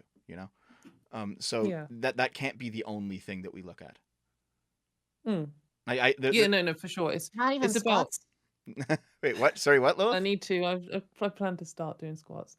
It's like the trans women exercise. I have to do at least 50 squats a day, or else I feel like I'm lazy. Oh, is it the case? Yeah, well, I don't always do 50 because sometimes I am lazy. Yeah, it's good. Okay, like, so when you're having a proper hangover day. Anyway, yeah. You have to go in. You have to go in 20 minutes, right? That's what Lilith told me. Yes. Yes. Yeah. Okay. So we should take super chats. We should read some questions. Yeah, it's probably going to be a shit show. All right. So it's all right. I'm ready. So bring it. You can spend money insulting me if you like. Yeah, I mean, I don't mind. I'll take the money. So yeah, well, one guy for $2 named Toot says hashtag I stand with JK. All right, dude, you have fun with that. Weak. I am wrong. You can stand with JK Rowling if you want to be factually incorrect. That's fine with me. But you can't be both right and stand with her. And I still like Harry Potter. And tell me which bit's wrong. I like Harry Potter. Yeah, maybe you just like Harry Potter and you're a bit of a loser. That's fine. Oh, you don't like it anymore? You don't like Harry Potter anymore? I never liked it. Oh, really? Not a wizards person. Yeah. Ah, all right.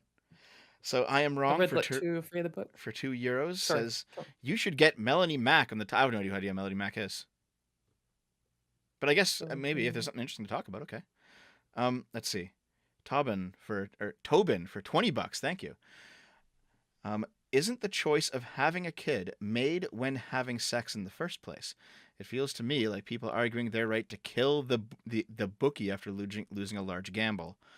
I don't know. Did I make the choice to have baby when I came in the pussy last week? Last week it was yesterday, Lilith. I know what you mean. Like I was just putting it as a theoretical. If you were putting it in, say, a pussy. Jesus Christ. Okay, so which are you planning on having a baby then? When you have sex? I know that this is like a I know their point. I know their point. Yeah. I'm just being I just think you should be able to have sex without having a baby. I mean, sex is fun. We know how to stop having babies. Just do it. Yeah, I mean that's an argument also not just against abortion but against contraception, and I'm fine with contraception for the most part, So for the most part. Yeah. I'm trying to think of it. What's wrong with it? I'm thinking. What's wrong? Okay, so I'm just trying to think about it here. The female condoms are fucking disgusting. All right. Yeah, that's just your thing, isn't it? Well, I'm the one who said it. Let me see. So, I mean, condoms. I mean, they're all right. Birth control is completely fine. Female condoms are kind of gross. So you just don't like the way it feels. That's your objection. Yeah. You don't have any moral objections to it. You're not going to stop other people doing it. That's why I said for the most part. I didn't say I'm taking a strong stance. I thought you meant you were like, I'm okay with contraception, but we should outlaw condoms. Like, I misread your vibe. No, in terms of like a more, say, universal point of view, yeah, I'm fine with them. But for me, there's just some of them I don't like. Right. Okay. Yes. I am wrong for €5. Feels gross. Yo, gross, Katie. Icky. Yo, Katie. If Brits can't own guns, should everyone use swords instead? Yeah, I mean. Oh, the gun thing did pop up. Mm-hmm. Yeah, we were talking about this before the show started.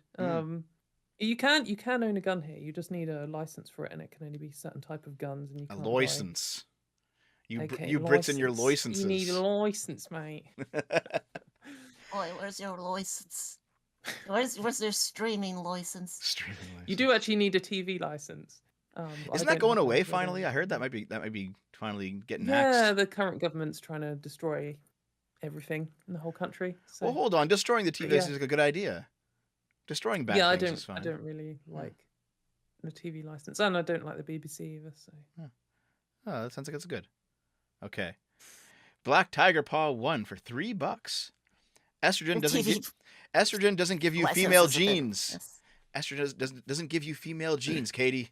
I've already got the female genes, mate. If you go and look up what are on the two, like the X chromosome, the Y chromosome, the Y chromosome has basically nothing. It has the SRY gene, which is the bit that determines for most people whether they turn out male or female, but not for everyone. And you can be XX male and you can be XX male SRY negative, which is interesting. We don't fully understand. But on your X chromosome, which is massively bigger than the Y chromosome, you have all the genes to make a person.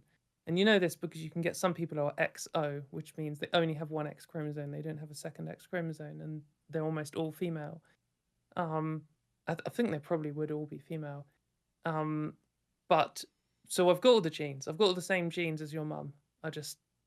They're not all expressed at the different points in my development. So you're wrong, mate. I Are, just also got some extra Y chromosomes. hold on. Are you giving his mum some of those genes too? I had to. I'm not Sorry. capable of that function. All right, so from Toot for $2. Going MTF only convinced me that women live on easy mode. I've heard that a lot, actually. That a lot of Spicy. people who transition, who go MTF, to use this terminology, and they're reasonably attractive, they end up being like, oh, everyone treats me so much better now. Before I was getting shit on left and right, but now like everyone's holding doors for me. It's quite nice. It's like, damn. Yeah, there's pros and cons. Like people are nicer to women a lot of the time in most situations, but then suddenly you get in a situation and everything's a lot worse. Like if you're being followed home by a man or something like that, suddenly grim. I've had Yeah. that too. So I don't know. I massively prefer it, obviously, but Too, honestly. recommend. There's good and the bad. Yeah. Yeah. Ace. I like not having to pay for my meal sometimes. I mean, back when I used to Back when I before had you got into a more. relationship, yeah. Yeah, Um, but Ace Mori for $10. I get the claim that sex is bimodal, but I think that the trans community is making sex more complex than it needs to be. Gender should be your focus, not sex. That's kind of how I feel too, I think. Is like just put the sex question aside. That's like a biological thing. Just put that aside. Just talk about presentation, talk about gender, talk about how you want to be viewed by the people that you care about in your life. I think that probably makes the conversation a lot easier. I Yeah, the think her thing is point though is that that sex is also a bit different too, and yeah, so, it's like not as sex yeah. affects people's lives in like noticeable ways too. Like if I'm gonna start need breast cancer screenings, I don't want someone to be like, well, we're putting sex aside, we're just looking at your gender at the moment. I'll just be like, mate, I just want a fucking breast cancer screening because that's what I need because I'm a whatever age Okay, woman. I Likewise for like say prostate prostate cancer, yeah, screening. and that's the thing. Lilith, we talked about an article on this channel a few years ago, where in the UK, maybe you could actually shed some light on this because we're not from the UK, we don't know. But in the Oh UK, yeah, there were UK me up. doctors who were supposed to call trans women in for something to do with their prostate, but they didn't do it because they were afraid of being called transphobic.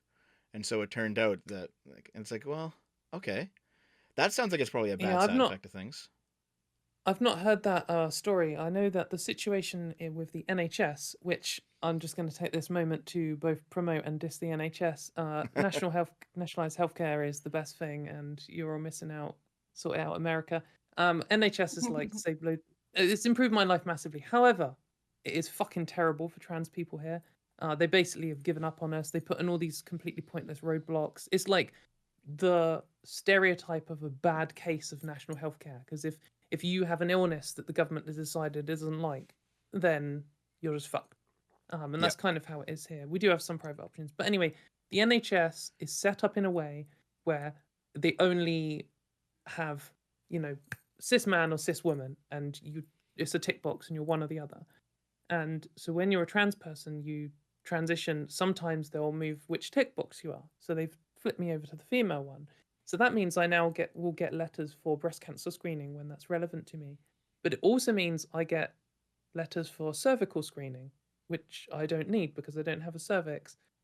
But I also won't ever get letters for prostate screening, which I don't actually know if probably won't ever need, because prostate cancer is related to the amount of testosterone in your body, and most men get it at some point in their lives, but trans women are already in a situation where they're having the treatment for prostate cancer. It's more complicated than anyone thinks, and all of this sex stuff just keeps getting more and more complicated. But what I do know is that trans people, including me, have been pushing for the NHS to be able to have an option to say, this person needs the following screenings and this person needs the following screenings. But that involves acknowledging that sex isn't binary, and that is what the gender critical movement opposes, because they want everything to be black and white and easy. So whenever we say, hey, why don't we change the system so it reflects reality, then they all flip out because they're like, oh no, sex is binary, or it's immutable. So, I mean, it seems like a it also ignores intersex people too, I think, because like my girlfriend Frida, she's intersex, and I she has some issues like I don't know if I want to disclose her medical stuff, but yeah, that's fine. You don't have to into too much details. But like, she actually has like both male and female reactive parts in her body. Yeah, and some people, you can be like a mosaic of different parts. So so she needs like special care in certain like cases, because she, like you said, like sex is really like, it might seem binary, but there's quite a bit of like if you are you get saying into that it can be quite complicated. Are you saying that she's actually like the hentai futa stereotype, just straight up? That's not what being intersex is. I know. Blah, blah, blah. I'm joking. The thing is, I feel like actually I don't know what it's like, but she could probably answer. The point is that the system can't be a binary, because then people who don't fit into that. It seems like you could probably set it up, at least because you talk about the checkbox, right, and then the various things that go along with it. You could probably just set it up to be like cis man, cis woman, trans man, trans woman, have like a 4 checkbox, and then.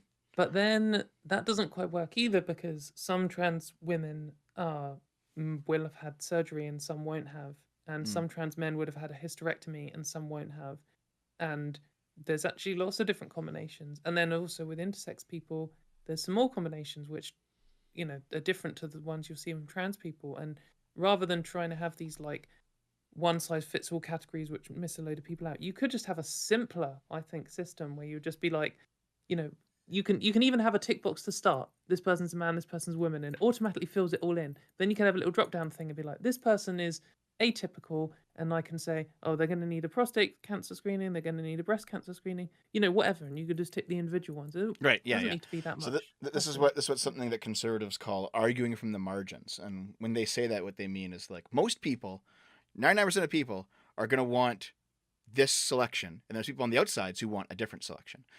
And so you shouldn't necessarily structure the entirety of society to base it on the margins. You should structure it on the majority. And there's some logic to that.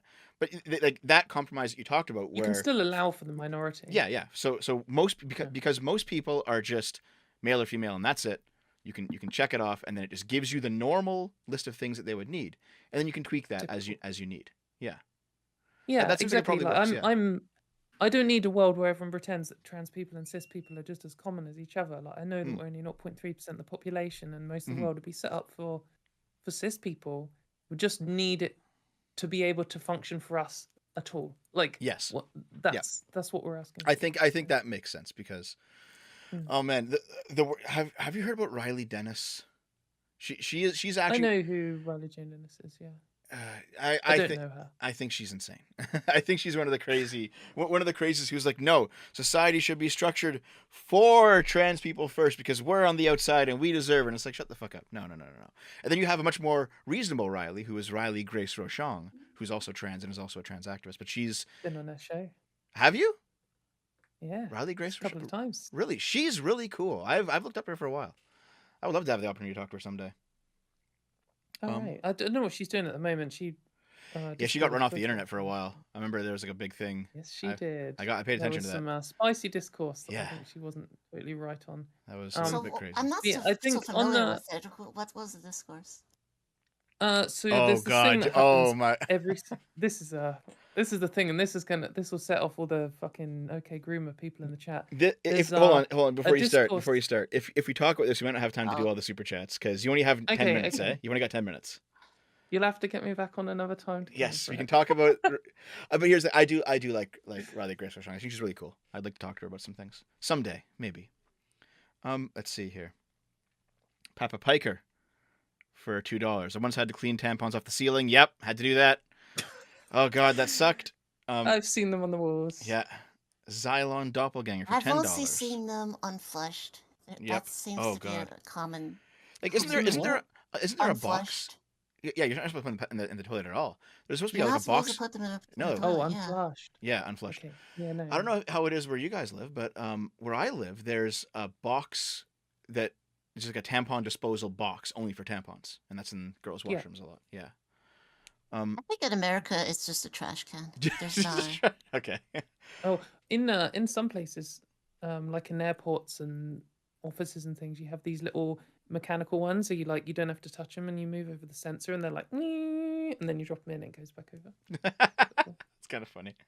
Okay, so Xylon Doppelganger for $10. I would absolutely turn into a biological woman if I could. Women have it better than men these days. I would evict my Just do it, uterus mate. though. Well, just do it. Just transition. Just Stop being a coward. And I would also buy a full-length mirror and some toys. Why did you super chat me this, dude? Okay, Jeez. all right, dude. I don't like egg culture, but that sounds like Yeah. that sounds like it Found was a like a little parody baby. egg. Okay.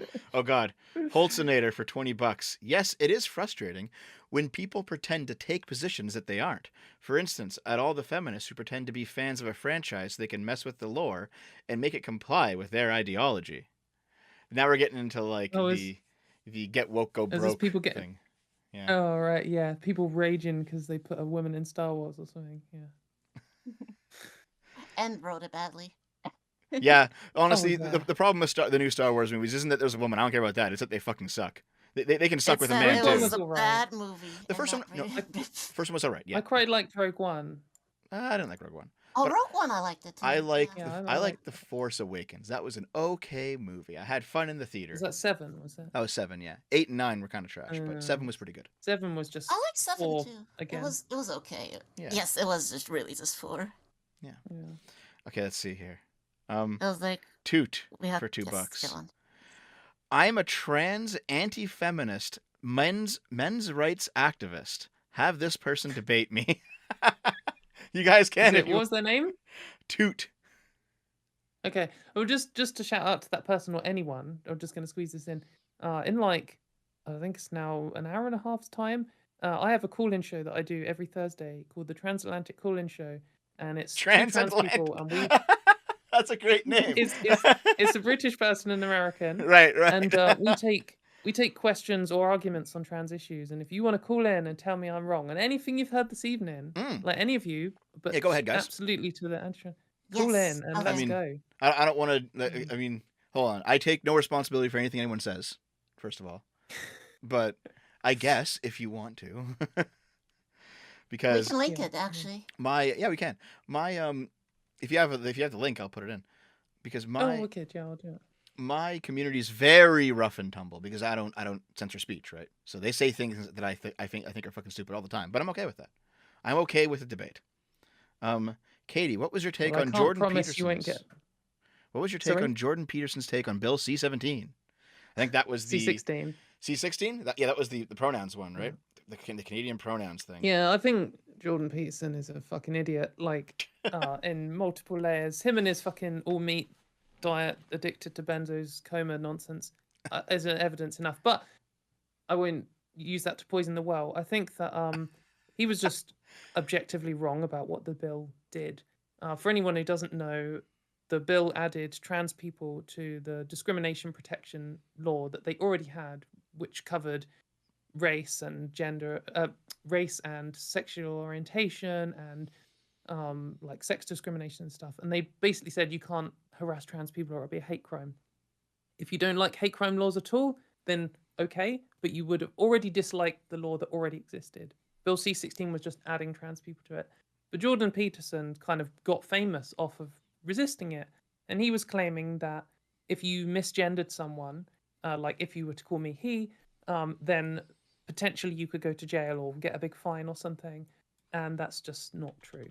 I mean, that was never true. And if you look at any of the big legal analyses from the like experts, they would have all said the same thing at the time. And we can just see that because the law's now been in place for, I don't know, 4 years or something, Something and like there's that. not been a single thing happen that's even close to that. I think I You- think it is the case that the law also only applies to government workplaces, so not private businesses. Quite possibly. I think yeah, that's the I'm case. not So. sure the full. I was misled by that at first too. I thought it was a you can't misgender people, and if the bills had said that, I would have been like I disagree with that. I Well, I mean, Yeah, yeah. free it speech, depends to man. what level it is. Because if you got a situation where someone's, I mean, this might be Well, where we yeah, if clash somebody on was free like speech. relentlessly harassing somebody Yeah, by going I think by saying, "Oh, you're he," and okay, dude, man, on there's a purpose. good philosophy tube. If anyone likes them, maybe you don't in this chat. Oh God, Uh, I do I'm not not like saying it should philosophy be too. illegal, but anyway, there's a good it goes philosophy into tube harassment example. territory. Yeah, there's a good philosophy tube example on this, which is if you shouldn't be allowed to arrest someone for saying I love you because that's completely ridiculous. But if they said I love you, if they stood outside your house and shouted it at you every single time you come out of your house, or even just in the street, they knew where you were, or even they just kept sending you a letter every single day saying I love you. There's a point at which it becomes like worrying and harassment. Um, and maybe the law Hmm. should be able to do something to restrain you from doing that, not to stop you from talking, not to instantly put you in jail for being a political dissident, but to be like, if you don't stop fucking harassing this person, we're going to do something about it. And it just should be the same for trans people as anyone Hold on. else. Let me just find something here real quick. Okay, do you know who Yann I'll, Martel I don't is? disagree. Yeah. Sorry? Do you know who Yann Martel is? No. Okay. He wrote The Life of Pi. Do you know Life of Pi?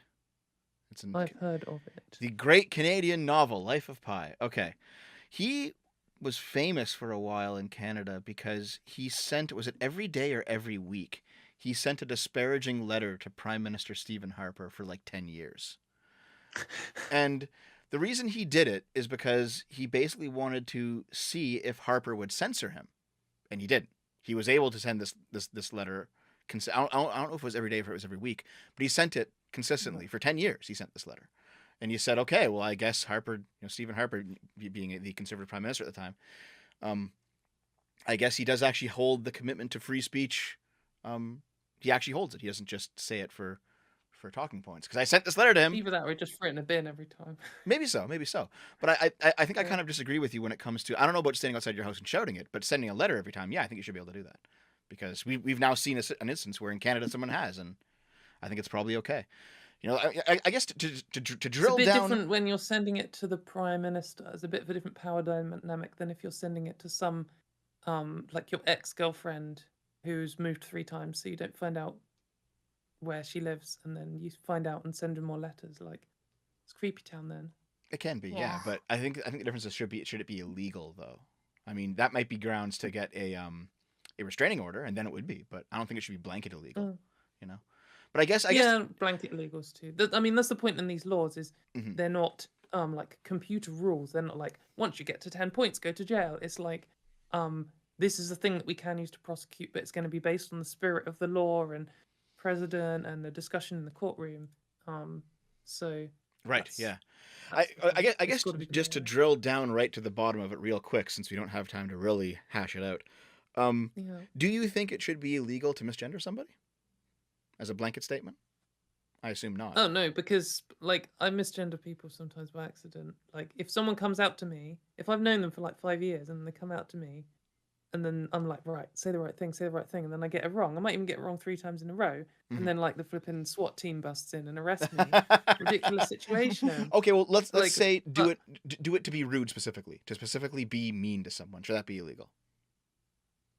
I guess we've got to consider what like there might be a situation where if you were to persistent, I don't know about illegal. Like basically, the issue is imagine you're in a workplace and you're trying to work with your colleagues, and you just constantly harass this trans person over and over again, and the company is like, you're ruining company morale. The trans customers who used to come in here don't want to come in here anymore. We're firing you.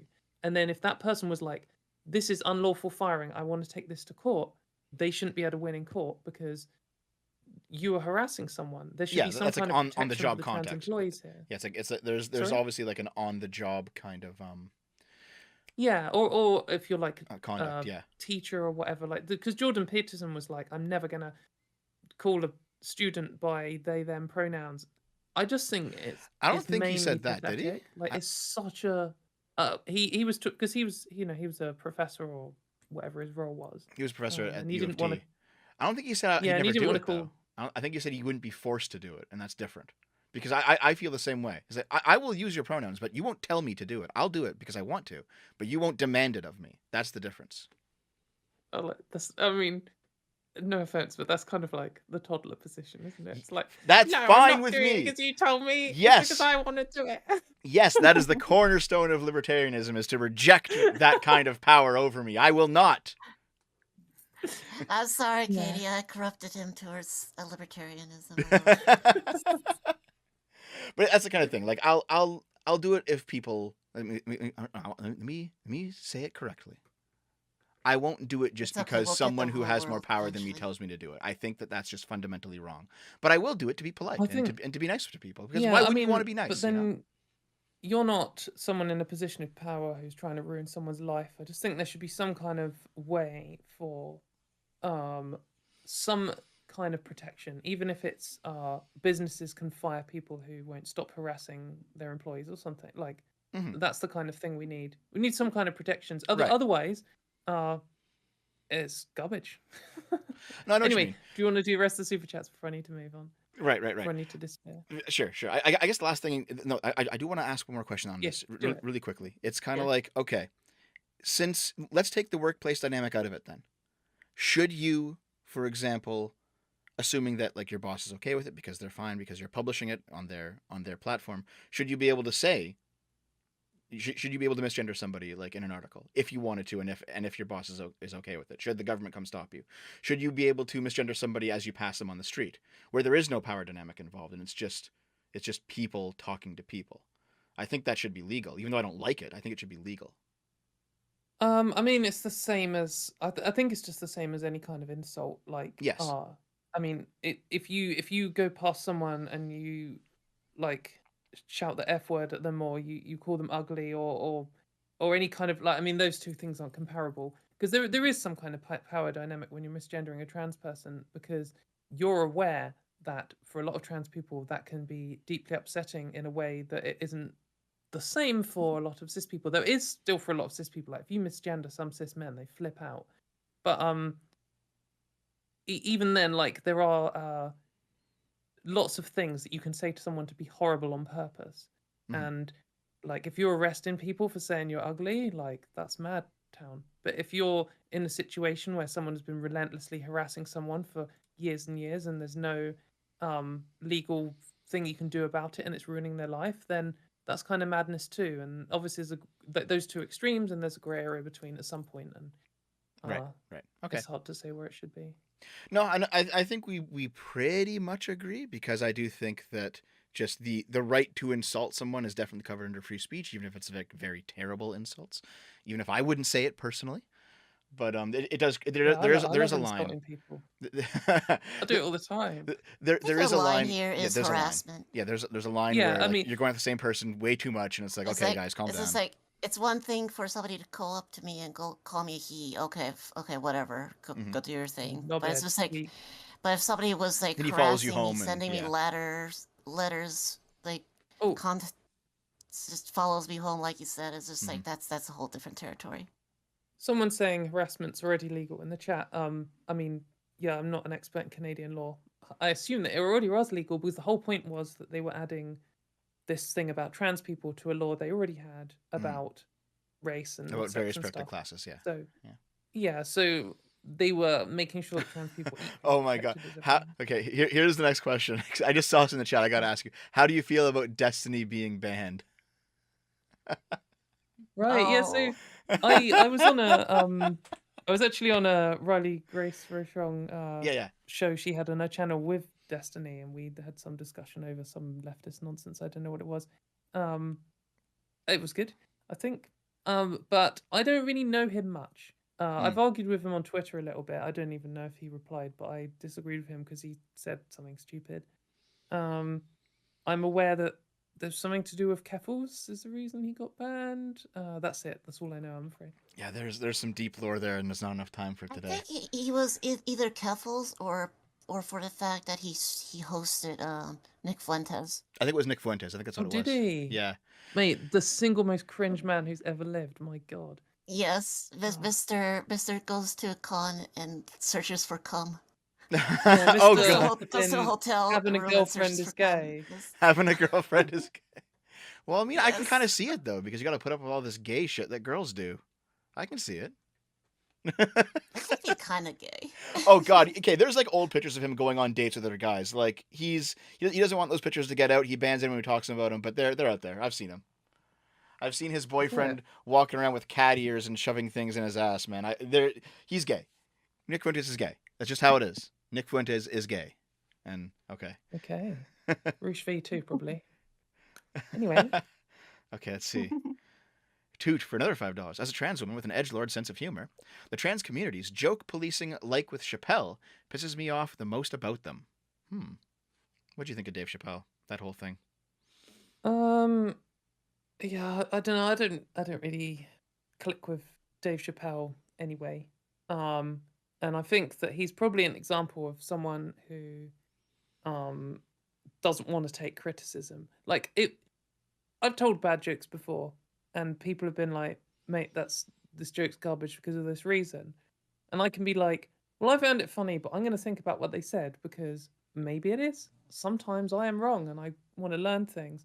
And I didn't really feel that from his response. I know it's so much different when you're like an international celebrity and there's all this pressure and there's people, like massively yes manning you from one side and people on the other side saying, you're the worst person who's ever lived. But I just don't think he did any reflection on the situation. And I didn't watch the special, and I don't. Didn't he have like an argument with a bunch of like grade schoolers?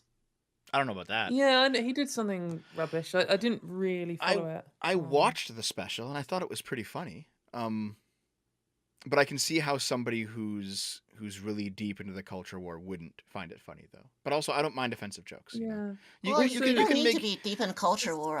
Like some jokes that he told was just things I've heard before. Like things like every trans person has heard before. Like many times. Like she's a dude or something. Stuff that you see out of like a 2000s era comedy. Yeah, stuff like that. There was some stuff like that. Like, very clever, mate.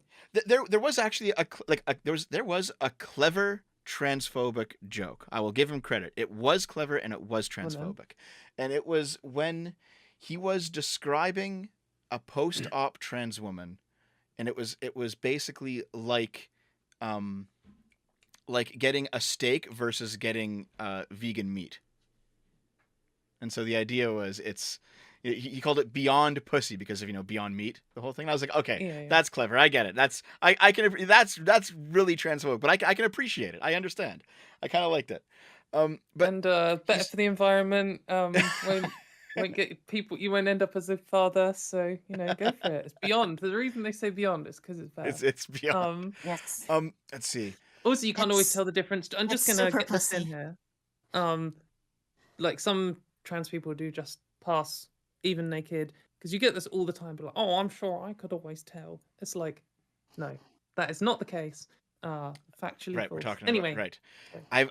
I remember looking into this because I wanted to. I've heard that claim. I wanted to fact check it. So I spent a lot of time looking at trans women's vaginas. Okay, and And what I Oh, noticed for research, yeah? Research, I research. see. What I noticed is like if Zooming you in. people who had surgery earlier, like we're talking earlier in history, you could definitely tell. Mm. The techniques were not there. Yeah, You the could tell. techniques come on. But more modern stuff is sometimes hard to tell. Yeah, sometimes. But They've been getting I've some really good stuff in the modern days. I've written an article Like called "No, You Can't." Sorry. Sorry. Go ahead. Yeah, you go ahead. Go I was I just was gonna like, say, I was like showing diagrams like when I was in Taiwan, and I was just like, because in Taiwan trans stuff is a little bit special. They make you go to attend the support group where they teach you about all this stuff I already knew. But one of it was about surgeries, and it's just like, oof, I don't want to ever get that. But it's just like I was looking at some modern ones and go like, okay, well, I enjoy having my hater fucker. Yeah. Well, I enjoy having that. But basically, you got to look at a bunch of yeah. I wouldn't mind. I wouldn't mind if my if what my parts has been magically transformed to this super vagina Super next vagina. morning. you can get like extra sensitivity bits put in and all sorts, mate. Serious upgrade. Yeah, you could get extra sensitivity. No way. Yeah. Yeah, I mean, you definitely can. But Wow. yeah, I've written an article called "No, You Can't Always Tell." It's on my Medium if anyone is interested in that, and I think there's conclusive evidence to make that assertion. Did you like put a bunch of them side by side and be like, guess which one? You don't have to look at any genitals. It's just based on history and logical reasoning. All right. Let's see. Ian743 for. I don't think the medium What are is these? BuzzFeed stuff. Hold on. Are these 20 shekels? Are you in Israel? I think so. 20 shekels. What does the word woman mean to each of you? Oh God, it's that conversation. Oh God, we can't have this in 2 minutes. We can't have this in 2 minutes.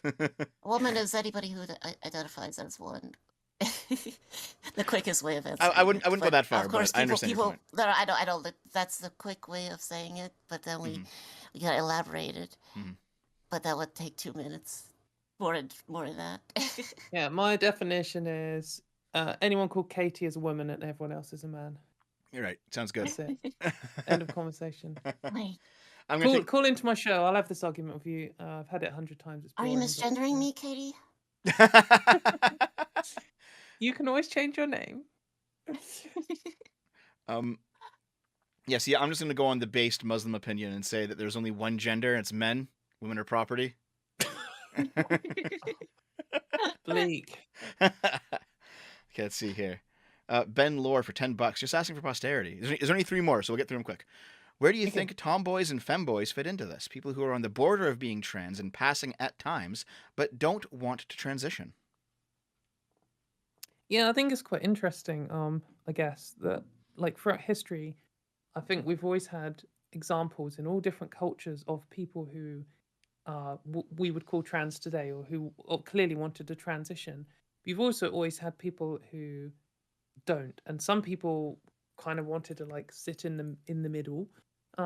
It's just like the crudest way of describing it.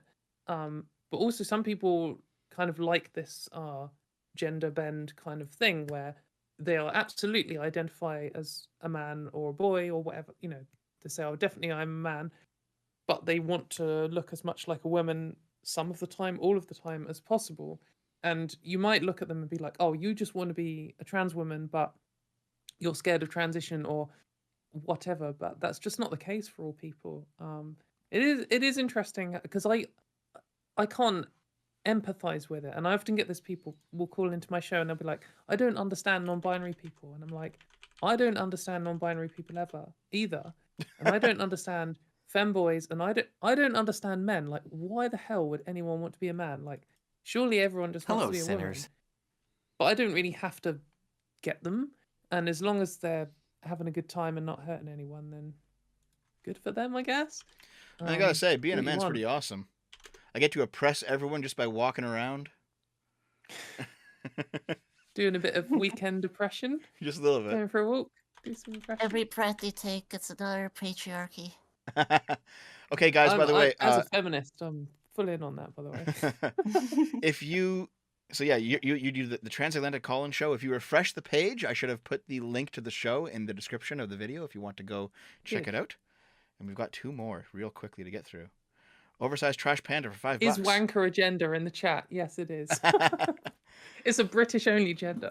Oh, sorry. Anyway, go on. The problem with the new Star Wars. So if I identify as gender as a wanker, I will be culturally appropriating. That's cultural appropriation. Culture. Yeah. Oh God, fuck. Okay, so trash panda $5. The problem with new Star Wars is that it was bad, and they accused fans of being sexist when they pointed it out. I've noticed that actually is something that's happening, is that if something has a woman or whatever, and then it also turns out to be bad, and then you say, well, this is kind of a shitty movie. Like Ghostbusters 2016 was the obvious example. Yes. It was a terrible movie. It was all women, but it being bad had nothing to do with it having women in it. It was just a bad movie. But I totally agree with that. But also, some people were both sexist and didn't like it. Yes. There's There like were, 4 yes. positions here, isn't there? Mhm. There's like the people who just didn't like it, and the people who were just sexist, and the people who were both, and the people who were neither. Mhm. And I think all 4 of those existed. Yes. I guess the issue is that it became an easy way to deflect real criticism, is just say you're sexist. And I think that actually did happen at some point.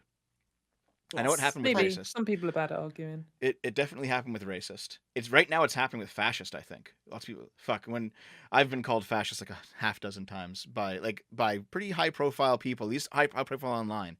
And it's like, come on, guys. But Yeah, then I I guess you see the same in reverses when someone's like, because I have all this all the time. Like, I will call someone transphobic. I'll be like, or I would say, what you have said here is transphobic. And they'd be like, you call everyone transphobic. And like, no, I don't. I've got an argument here to explain exactly why I think that. Like, would you address any of the points I made? No, they won't. They'll just whine off and say everyone calls everyone transphobic. That's not true. And to be honest, It's a description. The right is now they're going to start doing the same thing with groomer, because they've discovered that They already are, yeah. you can, if you can take a label and apply it to somebody, whether or not the label is true or false, it gives you some kind of power. Like if you can just call someone a racist or a fascist, even if they're not, it's still like a thought terminating cliche. You can just shut down the conversation. You say, no, you are this, and then you're on the defensive. And the right finally figured it out. And now they're going to be doing groomer for the next 10 years, like we've heard racist and fascist for the past 10 years. I think that's what we're in for right now. Yeah, I mean, gender criticals they've been pioneering this. You're like 6 years behind over there. Like they've been calling trans people homophobic and misogynistic for years, just for like existing. Because there's some power there's some truth in what you say. I don't know if I fully agree with maybe the way you spun it, but I do agree that is what they're doing, and it's what some people on every side does. Winter Fire for $5. We don't make having 2 arms a spectrum because Chernobyl caused people to be born with 3 or 1. I mean, well, it's a bit. Yeah. No, go I on, mean, go on. this is so. My position on this is like, if someone asks you like, how many arms does a human have? You're going to say 2. Like, of course, when you're teaching kids, you're like, people have 2 arms and 2 legs. But that doesn't mean it's strictly true. That doesn't mean if I encounter a being that only has 1 arm, therefore it is not human, because that's ridiculous. And it's just the truth for all these definitions. You're like, humans have 2 arms. People with 1 arm Oh, still need accommodations too. Yeah. Yeah, and like, oh, did you know some people are actually born with 1 or no arms, and some people are actually born with 2 and then end up with 1 or no arms. And yeah, there have actually been people who have been born with more than 2 arms. And isn't that interesting? Like, the world is more complicated and interesting than you thought. So the reality, like the actual factual reality of it is that not all humans have 2 arms. But it's a good enough description because most people have 2 arms to just be like, humans have 2 arms. I mean, compared to, like, if you're talking about the difference between humans and spiders have 8 arms, humans have 2. Okay, I found a spider with 2 arms. What does that mean? Is it human? No, because that's not how definitions work. But people love to do this. And when I say, like, I wouldn't ever say sex is a spectrum. I say it's a bimodal distribution. And that's just factually true. But if like a 3-year-old asks me, like, like where do babies come from or something, I'd be like, well, this is an example. You'd be like, oh, when a mummy loves a daddy. Like, that's it. Like Mhm. it's just super basic, isn't it? You need these basic Yeah. explanations. Yeah, I think that relates to the whole ruling from the margins thing, where for most people, most times the simple answer works, and so we should have the simple answer. But then As long as sometimes, no one is trying to claim that the simple answer is the only answer. yeah, because sometimes it doesn't. Sometimes it doesn't work. Yeah. Yeah. Okay, I think that's all the super chat. So I have one final question just from me. I'm kind of curious. Now that You got 9 minutes. now that you brought this up, do you think I am transphobic? Because I've been called it a couple times. So I guess my position on all of these things, like homophobia and transphobia and stuff, is that it is an irrational prejudice, and that doesn't mean it's necessarily malicious. It just means an irrational prejudice, and lots of the time that's just from ignorance. So someone who says like, "Oh, Katie, you're a she-male" or whatever, I'd be like, that is a prejudice you have, even if it's not malicious, you're just genuinely asking a question. I could say, well, actually, no, that term's offensive and it's kind of transphobic, but that doesn't mean you mean something bad by it. And I think lots of people have lots of irrational prejudices, and there's the difference between what you've just said or what you think there is transphobic. If I was to say that, what I would mean by that is what you've said there is ignorant, like you just need to learn a new fact. That's very different to saying you are a transphobe. And I think that it's best to just talk about people's views in most cases until it becomes like politically relevant.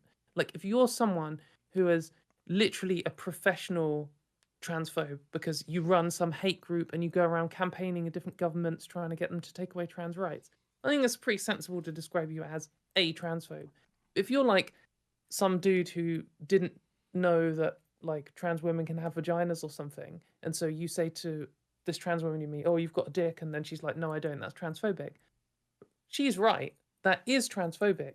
That doesn't mean you're malicious. That doesn't mean you are a transphobe. But that's like an accurate characterization. Well, of I it. guess the reason And I I think people need ask, to. the reason I ask is because Sorry, this is a long answer, isn't it? no, it is actually. But the reason I ask is because I think 2 questions ago you gave the example of you said you're talking to somebody and you said you're a transphobe and you said, well, no, I'm not, and you said, well, yes, you are, and here's why. So, and I was just thinking, like, I wonder if you would say that to me based on anything I've said today. Not based on, and I wouldn't say you are a transphobe based on what I've heard you say today. That doesn't necessarily mean that I'm giving you my trans rights activist seal of approval to guarantee you are, because who knows? I've been hiding my power level the whole time. That's what's actually happening. Oh, here. some people do. Some people do fucking lie about it all the time. It's pathetic. But that doesn't mean that you don't have transphobic I can views. attest that he's being genuine.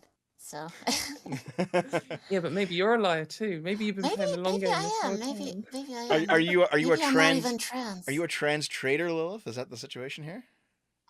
Yes, maybe I had Here's the a thing. vagina this entire time.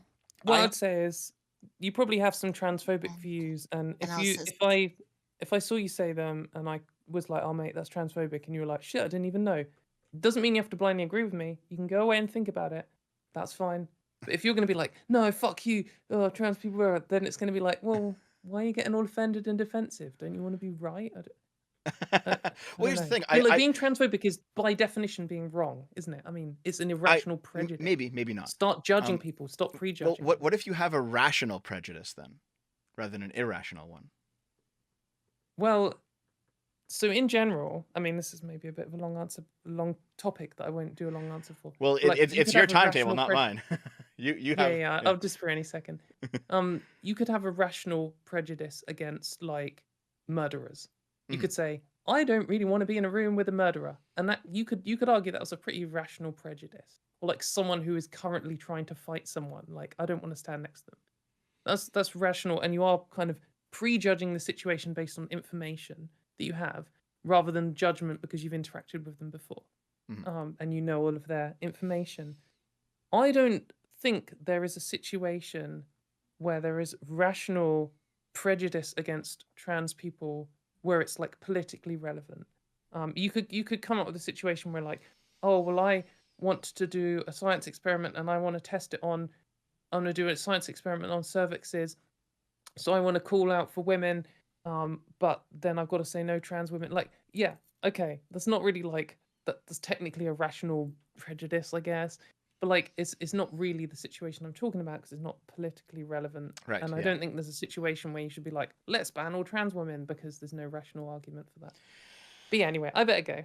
Yeah. I probably can't Thank you for respond. showing There's up probably not enough today. time. There's not enough time for me to respond to that. Mm. Unfortunately, if you're out of And time. genuinely, thank you for coming on. Yeah, it's a lot of fun. Yeah, thanks for I having think me. this was a really interesting conversation We should between do it. like a trans rights activist and somebody who's more in the middle and like And with somebody who's, like- audiences who's all over the place. Yeah, the audience is all over the place, and And like I'm somebody not a who's feminist at just all. Yeah. trans, and somebody who's just trans but not really a trans activist, Mm. in a sense. Yeah. Yeah, well, if anyone's offended by what I've said, then call into my show and argue with me. Bring it on. Yes. I am factually right, and you can't disagree with me without being an idiot. So But we Okay. should do this again at some point. If only because I do actually have a admittedly small list of things that I don't agree with the trans activists on. Most things I agree with them on. yeah, But there are a bring few it. things there are a few things like no, I think the trans lobby might be wrong on this topic. Not on most topics, but on this topic, you know. And maybe we could hash some of those out. That might be fun. Well, I don't know. Yeah, Trans no, sports, Okay, if I don't call them trans lobby, what do I call them? Trans, because like, trans people and trans activists aren't the same group. Like, what do I call them? trans supremacy. Trans supremacists. Okay, that's what we'll call them. All right. No, but anyway, yeah, it was hopefully a good conversation, and I hope some people in chat didn't hate me so much. I think it was a good conversation. It was. Personally, It was. Like it was respectful, insightful, and would you have me on your show sometimes? Yeah, You're just inviting having a bit yourself of a- here. I'm just curious because it seems like trans theme. I'm just trolling you, theme, but I'm just trolling you a bit. Yeah. I'm I currently in a bit of a burnout period, but I'll look at some new guests in the future. All right. okay. All right. Well, thanks for showing up. That was a lot of fun. Yeah. We'll have to do it Well, I again wouldn't mind having more discussions. Yeah. In the future. in the future. I didn't get to talk much today, but hey, Oh, sorry. Sorry, sorry. I talk so much. I just No, go you on and talk. You on. talk a lot. It's good. It's you're the guest. It's like you talk so much, dude. I can't believe it. Oh. Oh, could you? Oh, it's not like we invited you on or anything. But Yeah, thank you anyway, again. Bye, Thank you everyone. again, Thanks a lot. Buddy, See ya. And see ya. She vanished. But that's okay. Yes. It's just us now. So I did, in fact, put. Here, you know what? I will drop it also in the chat if you want to go see her show. So yeah, there are some things I disagree with her on, but I think there's probably a lot of common ground. You know, I'm not all that sympathetic to the trans sports thing, for example. I think that might be one where the trans activists get the facts wrong. But for the most part, I mean, trans sports is such a small part of an already small conversation. I don't think it's actually that relevant. You know, I think it's not like I don't think she would classify you as transphobic either because it's not like you have an agenda behind the transport thing. It's you from even though I disagree with your assertion, you still look at the stats and form the opinion from that, and not because of transphobia. I think so. Okay, so I think if we had athletes that had transitioned before a male puberty showed up and basically ruined it for them, then maybe you could actually have trans and cis women competing against each other. But now the issue is, do you want think kids that would be transitioning that fair young? It's a different completely. conversation. But like, let's just say that we had kids transitioning that young, whether or not you agree with that audience. Let's just say we did. Then I think the trans sports issue is solved. But because we don't have that, because the current round of trans athletes don't have that, I don't think it's fair. But nonetheless, that doesn't mean that I hate trans people. It doesn't mean that I want transitioning to stop. There are definitely a lot of things that I agree with, because I think it's part of just being a liberal is understanding that at some level you have to let people do what they're going to do with their lives, you know? Oh, definitely. Yeah.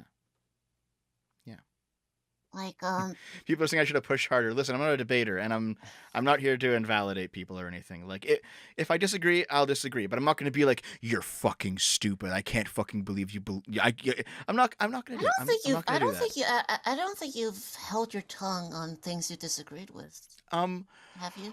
I think there was a couple times that I did hold my tongue, but it's because I forgot. I forgot what I wanted to say because she kept going. But you know what? I think I could actually present a disagreement with her, and it would be reasonable, and it would not devolve into like a shouting match. I think that's the case. Yeah.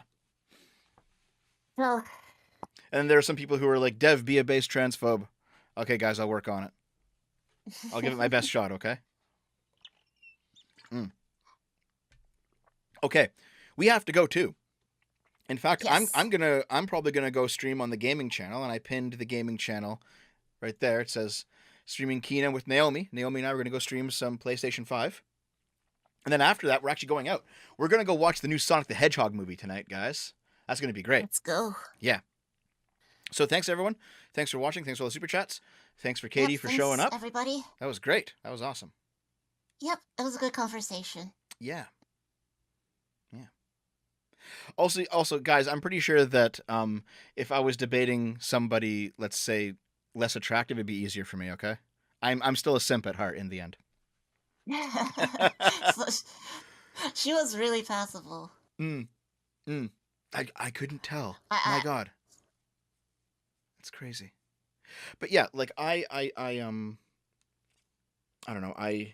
There are a lot of things that I agree with the trans activists on, more than I'm sure my audience is comfortable with. I think the big ones are the trans sports, probably transitioning too young. But like beyond that, like if you're an adult, do whatever the fuck you want. I don't care. I don't care about the bathrooms thing. I don't care about the just transitioning in general thing. I don't care about the marriage aspects of it. I don't care about the healthcare aspects. It's fine. It's all that stuff is fine. I think the only thing I really object to is transitioning when too young and trans women in sports, because I think that the trans activists might be wrong on those issues. So no, people who call me transphobes, I think they're fucking insane.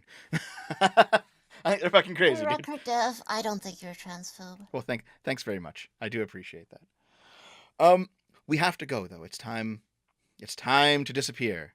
So thanks to everyone for watching. Thanks for Katie for being here. Thanks for you, Lilith, for also co-hosting the show. And we'll see you guys next time. Have a good one. Have a good one.